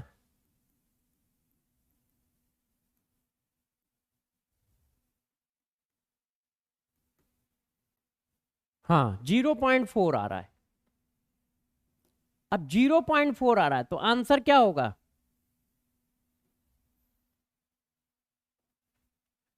यस, कितना आ रहा है? D D D D, yes, बिल्कुल सही बच्चों, D answer. None of these, very good very good very good, none of these. अब इस गैस में हम ये भी बात पूछ सकते थे कि ये आइडियल है या नॉन आइडियल है, मतलब रियल गैस है। वेरी गुड बच्चों, आपने सही आंसर बताया है। अब कहानी को और आगे बढ़ाते हैं। देखिए हमें क्या पता चल गया, हमने आपको बताया कि रियल गैस का Z does not equal to 1 होता है। रियल गैस का Z does not equal to 1 होता है, और रियल गैस जो होती है और आइडियल गैस के, रियल गैस क्या होती है? जो आइडियल गैस ना हो, मतलब जो बॉयल्स और चार्ल्स लॉ को फॉलो ना करती हो। तो बच्चों ने कहा सर ठीक है और बताइए। मैंने कहा अभी बताता हूं, गौर सुनिएगा बच्चों। अब हम बताते हैं ये कंप्रेसिबिलिटी फैक्टर करता क्या है।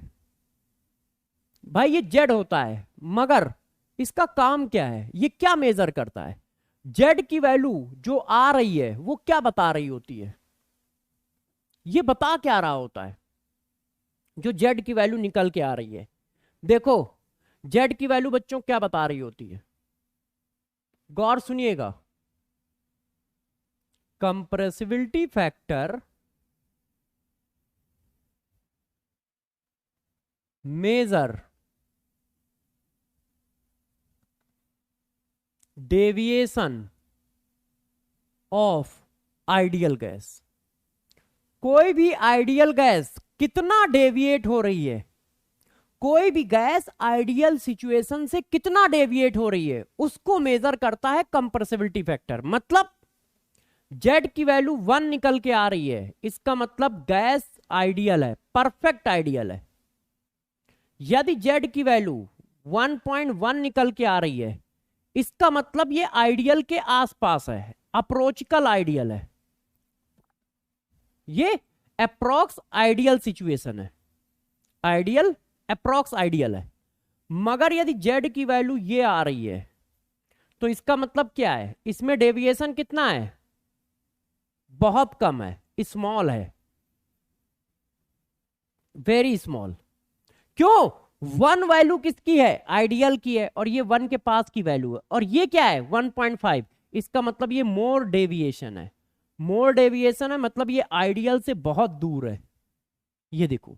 और जेड की वैल्यू ये निकल के आ रही है, इसका मतलब क्या है? यहां पर भी मोर डेविएशन है। 1 से नीचे जाए या 1 से ऊपर जाए, डेविएशन है, मतलब वो आइडियल से बहुत ज्यादा दूर है, आइडियल से बहुत ज्यादा दूर है। तो जेड की वैल्यू ये बताती है कि कोई भी गैस आइडियल है या नहीं। यदि जेड की वैल्यू 1 आ रही है तो आइडियल है, परफेक्ट आइडियल है, और 1 के आसपास आ रही है तो अप्रोचकल आइडियल है। और 1 से जैसे जैसे दूर जाएगी, चाहे वो ऊपर की ओर जाए चाहे नीचे की ओर जाए, वो नॉन आइडियल गैस होती चली जाएगी, मतलब रियल गैस होती चली जाएगी, रियल गैस होती चली जाएगी। तो यदि मैं ऐसा क्वेश्चन दे दूं तो तुम क्या आंसर बताओगे? गौर से देखिए, बच्चों की डिमांड है कि इस क्वेश्चन में हम क्या बताएंगे। देखो मैंने कहा एक गैस ए है जिसका जेड ये है, एक गैस बी है जिसका जेड ये है। अब मैंने कहा सेलेक्ट करेक्ट स्टेटमेंट। पहला, gas A and gas B are ideal gas, पहला स्टेटमेंट ये है। दूसरा, gas A is more deviate than gas B for ideal gas, ideal gas से ज्यादा डेविएट है। गैस ए is less deviation than gas B for ideal gas. All correct. बताओ बच्चों, कौन सा आंसर है आपके हिसाब से? जेड की वैल्यू दी हुई है। अब जेड की वैल्यू क्या रिप्रेजेंट करती है? जेड की वैल्यू ये रिप्रेजेंट करती है कि कौन सी गैस आइडियल से कितना दूर है। अब ये तो लगभग आइडियल के पास है, इसका डेविएशन कम है, इसका डेविएशन ज्यादा है। बहुत सही यार दोस्त, यही उम्मीद थी मेरे को कि तुम लोगों ने एकदम सही पकड़ा होगा। जेड की वैल्यू ज्यादा है तो डेविएशन ज्यादा है। ए में डेविएशन कम है और बी में डेविएशन ज्यादा है। ए में डेविएशन कम है, बी में डेविएशन ज्यादा है। बिल्कुल सही पकड़ा है, यस, बहुत सही बच्चों, बहुत सही। गुड गुड गुड गुड, बहुत सही यार दोस्त, बहुत सही, यस, हाँ, very good very good very good. इतनी बात तो हो गई कि यार ये जेड क्या है और क्या बता रहा है। बच्चों ने कहा सर, मैंने कहा क्या हुआ?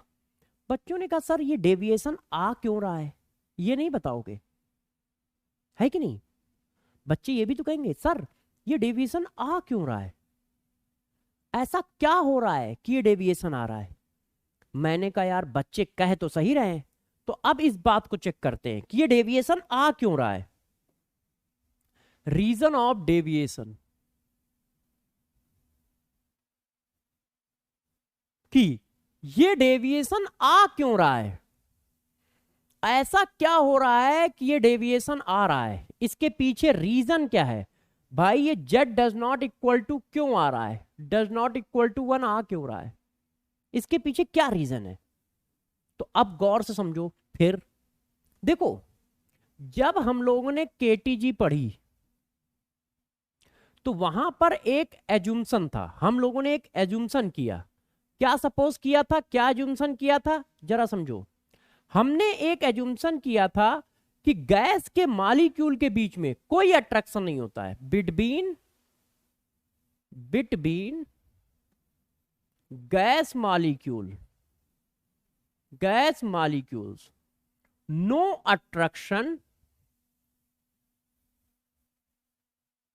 अट्रैक्शन और नो रिपल्सन फोर्स अकर्स। हमने ये सपोज किया था कि गैस के मॉलिक्यूल के बीच में कोई भी फोर्स नहीं लगते हैं, गैस के मॉलिक्यूल के बीच में किसी तरह का कोई फोर्स नहीं होता है। तो आइडियल गैस में क्या एज्यूम्सन है, गौर सुनिएगा। आइडियल गैस में यह माना जाता है कि गैस के मॉलिक्यूल के बीच में किसी भी तरह के फोर्स नहीं है, सारे के सारे फोर्स जीरो हैं। तब हमारे पास ये इक्वेशन आती है, ये इक्वेशन, और इसकी वैल्यू निकल के आती है 1।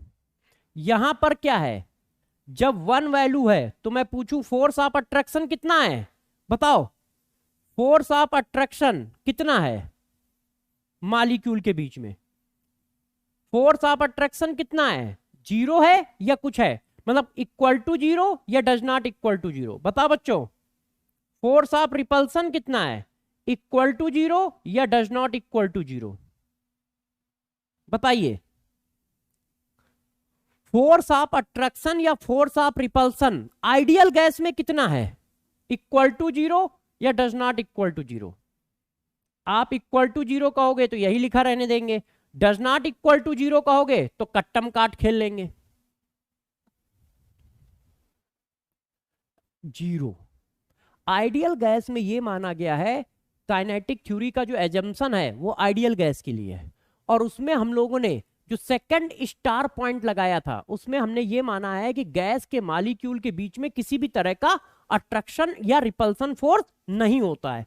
मतलब ना तो हम उनके बीच में अट्रैक्शन फोर्स मानते हैं, ना हम उनके बीच में रिपल्सन फोर्स मानते हैं।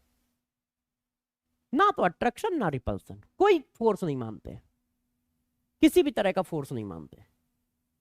मगर एक्सपेरिमेंटली ये चेक किया गया है कि ऐसा नहीं होता है। एक्सपेरिमेंटली ये चेक किया गया है कि ऐसा नहीं होता है, ऐसा नहीं होता है। रियल गैस में क्या होता है या रियलिटी में क्या होता है कि फोर्स होता है, फोर्स की वैल्यू 0 नहीं होती है। और जब फोर्स होगा तो ये इक्वेशन डेविएट करेगी। इसका मतलब Z equal to PV upon N R T के बराबर नहीं होता है, मतलब 1 के बराबर नहीं होता है, मतलब 1 के बराबर नहीं होता है। रियल गैस में यह माना गया है कि फोर्स 0 नहीं होता है, या तो उनके बीच में अट्रैक्शन डेवलप हो रहा होगा या रिपल्सन। और यदि कोई फोर्स नहीं है तो फिर वो रियल गैस नहीं है, वो आइडियल गैस है। फिर वो रियल गैस नहीं है या आइडियल गैस है। एक बच्चा कह रहा है सर अट्रैक्शन और रिपल्सन फोर्स होता क्या है। अरे यार, दिन में 50 बार रोड में देख के तुम्हें अट्रैक्शन फोर्स का एहसास होता है? दिन में 50 बार रोड में देखकर तुम्हें अट्रैक्शन फोर्स का एहसास होता है? और एक ही सीट में 4 मुंडे बैठते हो तो रिपल्सन फोर्स का एहसास होता है, एक दूसरे को धक्का मार के गिराते रहते हो, और अभी तुम्हें अट्रैक्शन और रिपल्सन का मतलब नहीं पता है। ऐसा तो अत्याचार ना करो हमारे ऊपर यार, जीने दो। अट्रैक्शन फोर्स का मतलब जब गैस के मॉलिक्यूल एक दूसरे के पास आ रहे हो। अट्रैक्शन फोर्स का मतलब बेटा क्या हुआ, जब गैस के मॉलिक्यूल एक दूसरे के पास आ रहे हो। और रिपल्सन फोर्स का मतलब जब गैस के मॉलिक्यूल एक दूसरे को रिपल कर रहे हो, दूर जा रहे हो, है ना। अट्रैक्शन का मतलब एक दूसरे को देखकर पास आ रहे हो मॉलिक्यूल, एक दूसरे पर अट्रैक्शन फोर्स लगा रहे हो, मतलब एक दूसरे को अट्रैक्ट कर रहे हो। और रिपल्सन में रिपल कर रहे होंगे। ये तो मजाक था, है ना, ये तो मजाक कर रहा था यार। तो देखो यार, रियल गैस में क्या है, कोई ना कोई फोर्स जरूर होगा। अब कोई ना कोई फोर्स जरूर होगा तो दो ही तो फोर्स होंगे, या तो अट्रैक्शन होगा या रिपल्सन होगा, है कि नहीं। कोई ना कोई फोर्स क्या होता है, तो कोई ना कोई फोर्स का मतलब क्या है, या तो अट्रैक्शन होगा या रिपल्सन होगा। बच्चों ने कहा सर इतना पढ़ा डाला, सीएचडी नहीं दोगे? मैंने कहा देंगे, बड़ा वाला सीएचडी देंगे। सीएचडी नंबर बताओ, सीएचडी नंबर बताओ, बताओ। ए, ठीक है।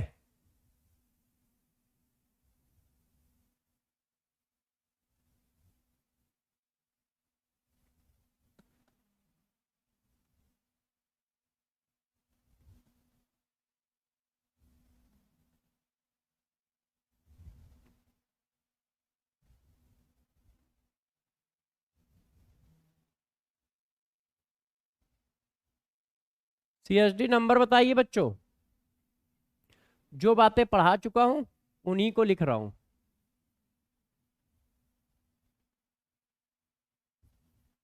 सीएचडी नंबर बताओ।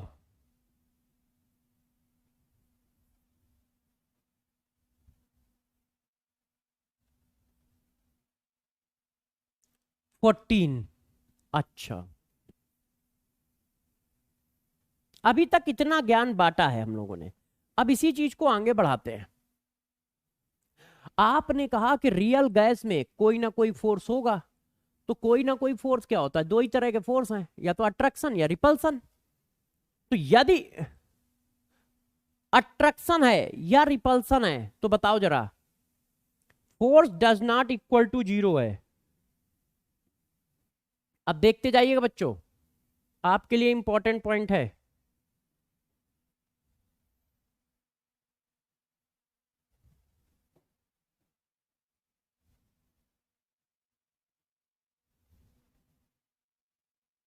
अब देखिए बच्चों, गौर से देखिएगा, जब force does not equal to 0 है तो क्या हो सकता है, या तो अट्रैक्शन हो सकता है,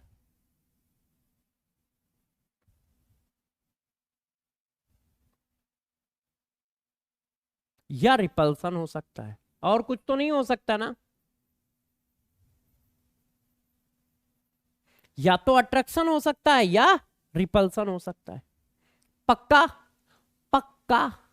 यस। अब गौर से देखें बच्चे, अब हम लोग इस पर खेल खेलते हैं। खेल खेलते मतलब चीजों को निकालते हैं। जब गैस आइडियल थी, Z इक्वल टू 1 था, फोर्स 0 था, तो जरा बताना मोलर वैल्यूम की वैल्यू कितनी होती है आइडियल गैस के लिए? Vm का मतलब क्या है? Molar volume. वेयर, मैं लिख देता हूं, वेयर Vm का मतलब होता है मोलर वैल्यूम, मतलब एक मोल का volume, molar volume of gas, मतलब एक मोल का वैल्यूम।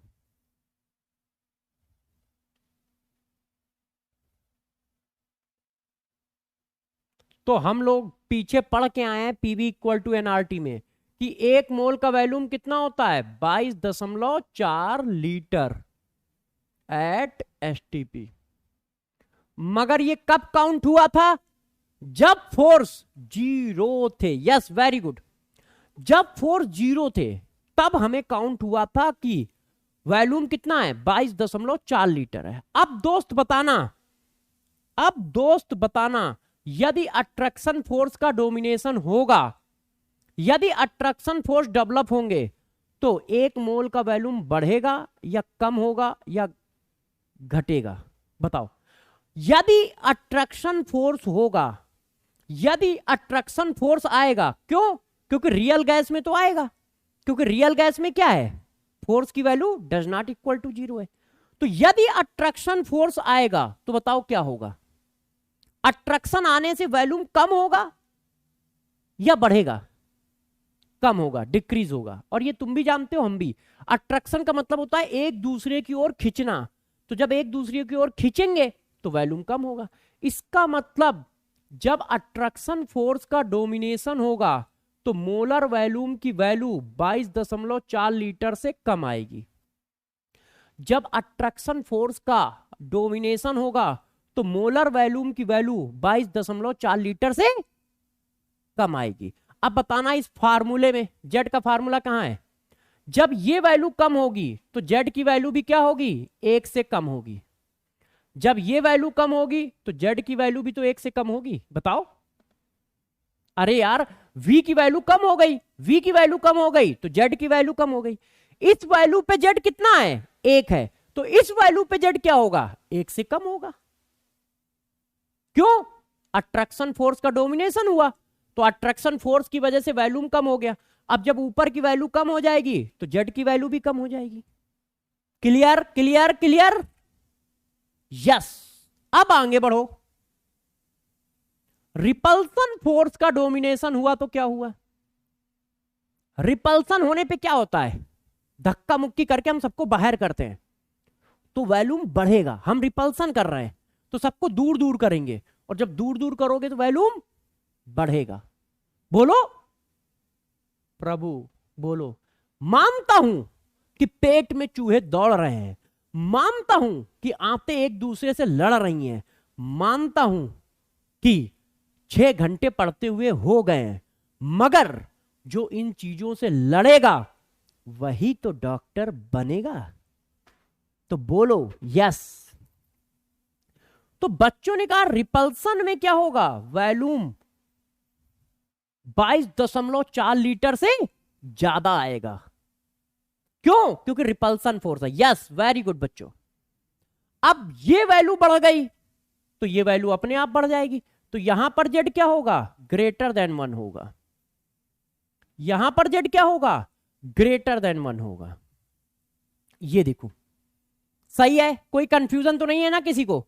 मस्त है ना पढ़ाई? है कि नहीं?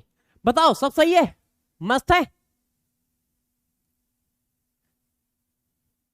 प्यारे बच्चों, बॉयज एंड गर्ल्स, बताएं, मस्त है? देवियों एंड सज्जनों, सही है? बेटा एंड बेटियों, सही है ये सब? और लास्ट में मक्कार बच्चों, सही है? यस। कोई दिक्कत तो नहीं है किसी को? सर प्रेशर का क्या? प्रेशर के चक्कर में ना रहो, प्रेशर दिखता नहीं है। जब वॉल्यूम चेंज होगा तो प्रेशर भी चेंज होगा, मगर हम प्रेशर से समझाएंगे ना तो फंस जाएंगे, बच्चे को क्लियर नहीं कर पाएंगे। आपको समझना है तो कोई चीज उस तरह से समझाई जाती है जैसे आसानी से समझ जाओ, कि हम उस तरह से समझाएंगे जिससे सबसे टफ हो समझना। तो यदि वॉल्यूम चेंज हो रहा है तो प्रेशर तो चेंज ही हो रहा होगा, मगर उस पर फोकस नहीं दे रहा हूं, नहीं तो जेड की वैल्यू समझाना टफ आएगा। है, दिमाग की बत्ती जलानी है ना, सब कुछ इजी इजी तरीके से करना है, खट्ट से जैसे आ जाए। अच्छा, बच्चों ने कहा सर ठीक है, ये बात तो हमने पकड़ ली सारी की सारी, ये बात सारी समझ में आ गई, कोई दिक्कत नहीं है, हम समझ जाएंगे। यदि जेड की वैल्यू ग्रेटर देन 1 आ रही है तो रिपल्सन फोर्स का डोमिनेशन है, और जेड की वैल्यू लेस देन 1 आ रही है तो अट्रैक्शन फोर्स का डोमिनेशन है। ये देखो, बच्चों ने कहा सर इतनी देर हो गई, 5-7 मिनट आपने पढ़ा लिया, और 5-7 मिनट पढ़ाने के बाद आप क्वेश्चन नहीं दोगे तो मजा कैसे आएगा? क्वेश्चन नहीं दोगे तो मजा कैसे आओगा? क्यों? क्योंकि बच्चे लिख रहे हैं once more once more once more. तो लो संभालो और बताओ answer. The compressibility factor of a gas is less than unit. किसी गैस का कंप्रेसिबिलिटी फैक्टर 1 से कम है तो बताओ मोलर वॉल्यूम क्या होगा? भैया जेड की वैल्यू कम हो रही है तो इसका मतलब वॉल्यूम कम हो रहा है, और वॉल्यूम कम कब होगा? अट्रैक्शन की वजह से। जेड की वैल्यू कम हो रही है, इसका मतलब वॉल्यूम कम हो रहा है, वॉल्यूम कम कब होगा? अट्रैक्शन की वजह से। तो आंसर क्या आएगा? बहुत सही, बहुत सही दोस्तों, बहुत सही, मस्त आंसर मारा है तुम लोगों ने, गुड, छा गए छा गए, बहुत सही। खाली पेट लग रहा है तुम्हारा दिमाग ज्यादा चल रहा है, घर वालों को बोलना पड़ेगा कि इनको खाना थोड़ा कम दिया करो। है, बहुत सही दिमाग चल रहा है इस समय तुम्हारा, है ना? खाली पेट दिमाग तुम लोगों का सही चलता है, थोड़ा खाली रहा करो, मतलब पेट से, है ना? थोड़ा कम खाया करो, बहुत सही दिमाग चल रहा है तुम्हारा। हाँ, तो थोड़ा कम खाया करो, 2-3 रोटियां खाया करो। हाँ, यस, खाली पेट दिमाग सही चल रहा है लौंडों का, बहुत सही। बच्चों ने कहा बी, और बी क्यों? क्योंकि भैया जेड की वैल्यू 1 से कम है, इसका मतलब अट्रैक्शन फोर्स है, और अट्रैक्शन होगा तो सिंपल सी बात है, वॉल्यूम क्या होगा? 22.4 से कम होगा। ओके, बच्चों ने कहा सर ठीक है, इतनी बात तो हम समझ गए, और बताइए। मैंने कहा तुम्हारा मन कर रहा होगा कि हम ये भी क्वेश्चन करेंगे, तुम्हारा मन कर रहा होगा कि हम ये भी क्वेश्चन करेंगे। ये देखो 2019 के मेंस में आया है। अब मेंस में आया है इसका मतलब ये ना समझना कि तुम्हारे लिए नहीं है, तुम्हारे लिए ये परफेक्ट क्वेश्चन है, परफेक्ट तुम्हारे लिए क्वेश्चन बना है। The volume of gas is twice than that of B, the compressibility factor of A is thrice than thin of gas B, then ये कुछ नहीं होगा, then of gas B at same temperature the pressure of gas for equal number of mole are. अच्छा question है ये, बहुत मस्त question बना है, इसको करो। वंस मोर कह रहे थे तुम लोग, अब वंस मोर दे दिया है। किसी गैस का कंप्रेसिबिलिटी फैक्टर ये होता है, क्या होता है ये?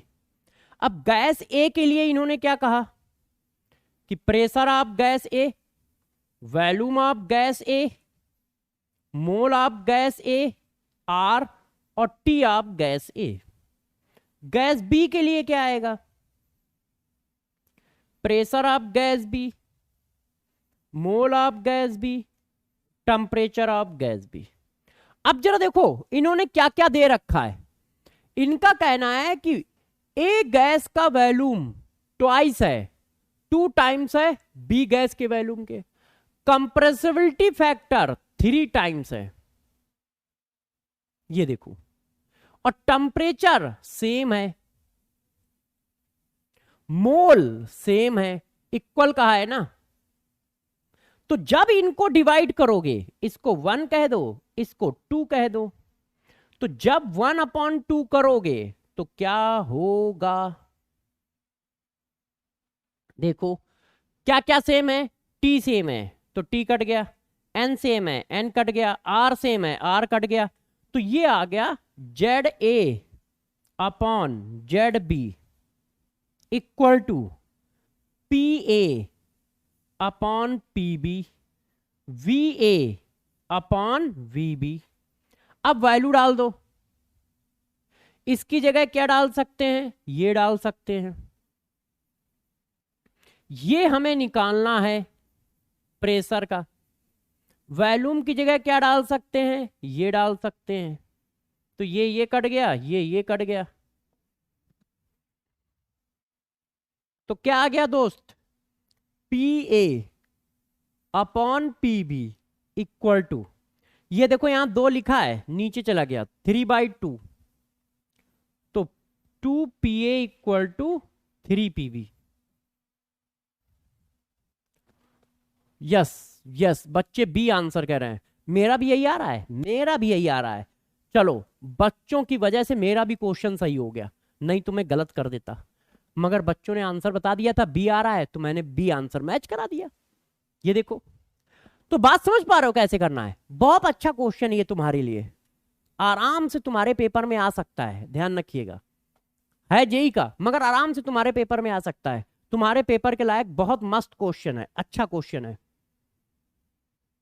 बच्चों ने कहा ठीक है सर, कहानी को और आगे बढ़ाओ। मैंने कहा और आगे बढ़ा लेंगे, ऐसी क्या बात है, और आगे बढ़ा लेंगे, ऐसी क्या बात है। क्या कोई बच्चा इस क्वेश्चन को सॉल्व करना पसंद करेगा?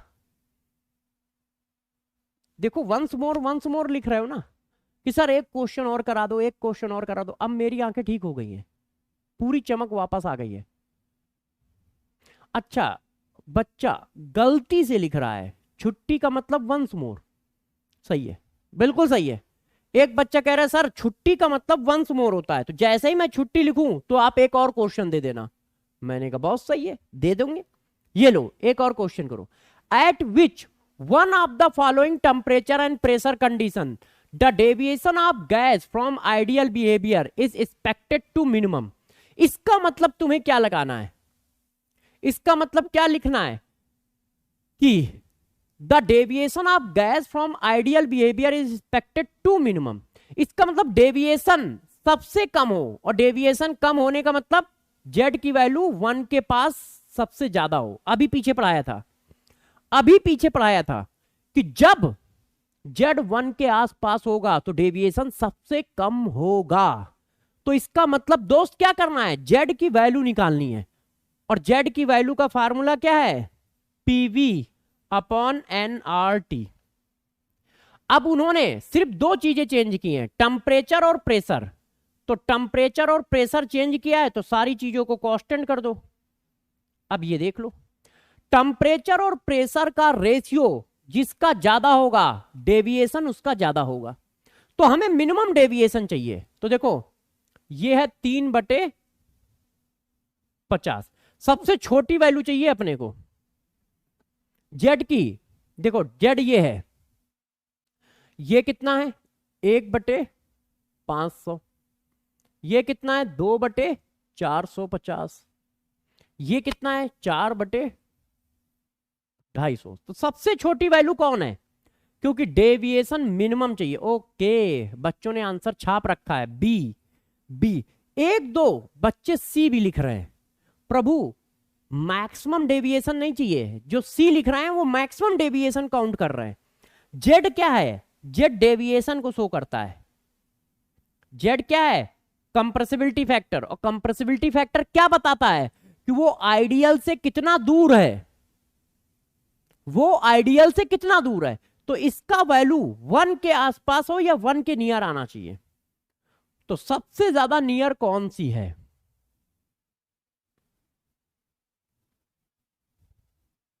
यस बहुत सही। चलो अब जो हमें बातें करनी है दोस्त, उन बातों के लिए हमें थोड़ा पढ़ाना भी पड़ेगा, क्योंकि अब जो क्वेश्चन मुझे करने हैं उनके लिए कुछ पढ़ाना पड़ेगा, कहानी को थोड़ा आगे बढ़ाना पड़ेगा, नहीं तो वो क्वेश्चन हम लोग नहीं कर पाएंगे। तो चलिए अब थोड़ा पढ़ाते हैं, पढ़ाना शुरू किया जाए आगे। हाँ, अब जो क्वेश्चन दिख रहे हैं उनके लिए कुछ तो बताना ही पड़ेगा। यहां तक की बात समझ गए, यहां तक की बात क्लियर है।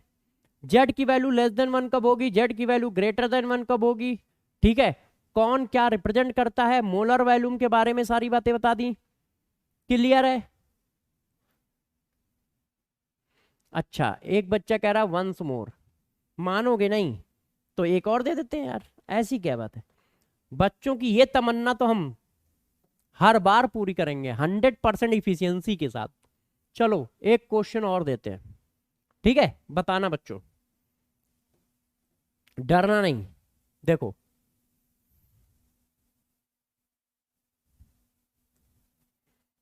देखिएगा। अच्छा ठीक है, पकड़ना क्वेश्चन को। हम्म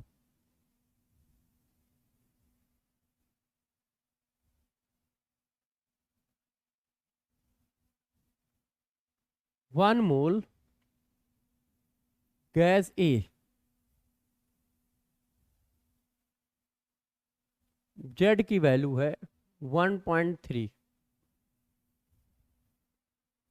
2 मोल गैस बी, जेड की वैल्यू है 1.5। 3 मोल गैस सी, जेड की वैल्यू है 1। ठीक है? Gas C is real gas,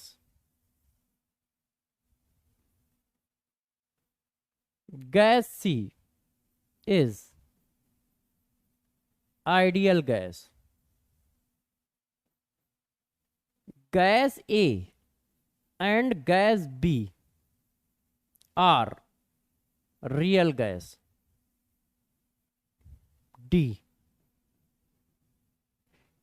B and C both correct. बताओ बताओ बच्चों, पहले ही आंसर छाप रहे हो? चेक करो, मैंने थोड़ा सा क्वेश्चन की लैंग्वेज को घुमा दिया है, पहले ही मैंने थोड़ा सा चेंज कर दिया है, थोड़ा सा चेंज किया है, समझ गए होगे? अब आंसर देख के बताओ, हाँ अब सही रास्ते पे आए हो, है ना? Yes, very good very good, बहुत सही बहुत सही बहुत सही दोस्तों, बहुत सही आंसर आप लोगों ने निकाला है, बहुत सही आंसर आप लोगों ने निकाला है, very good very good very good. अब देखो यार, अब हम लोगों को पढ़ाना क्या है, वंडरवाल गैस इक्वेशन। अब वंडरवाल में घुसेंगे तो कम से कम 1-1.5 घंटा चाहिए, है ना? इसी वजह से आज मैं वंडरवाल में नहीं घुस रहा हूं। आज हम लोगों ने कंप्रेसिबिलिटी फैक्टर सिर्फ पढ़ाया है, कल हम लोग वंडरवाल पढ़ेंगे। कल हम लोगों का गैसियस स्टेट शायद लगभग खत्म हो जाए, शायद कल हम लोगों का गैसियस स्टेट लगभग खत्म हो सकता है। मेरी सभी बच्चों से एक ही रिक्वेस्ट है कि भैया क्वेश्चन करते रहो, डीपीपी करते रहो। क्यों? क्योंकि फिर तुम्हारे पास एक टीएसडी आने वाला है, क्योंकि चैप्टर खत्म होगा तो टीएसडी मिलेगा, और साथ में सीएसडी का हैंड रिटन पीडीएफ भी मिलेगा, साथ में सीएसडी का हैंड रिटन पीडीएफ भी मिलेगा। अच्छा बताओ, मोल कॉन्सेप्ट का हैंड रिटन पीडीएफ दिया है क्या सीएसडी का? सभी बच्चे बताएं, क्या मोल कॉन्सेप्ट का हैंड रिटन पीडीएफ दिया है सीएसडी का? अपलोड हुआ है? क्योंकि मुझे याद नहीं है, आप लोग बताओ यस या नो। सीएसडी का हैंड रिटन पीडीएफ अपलोड हुआ है आपके बैच में?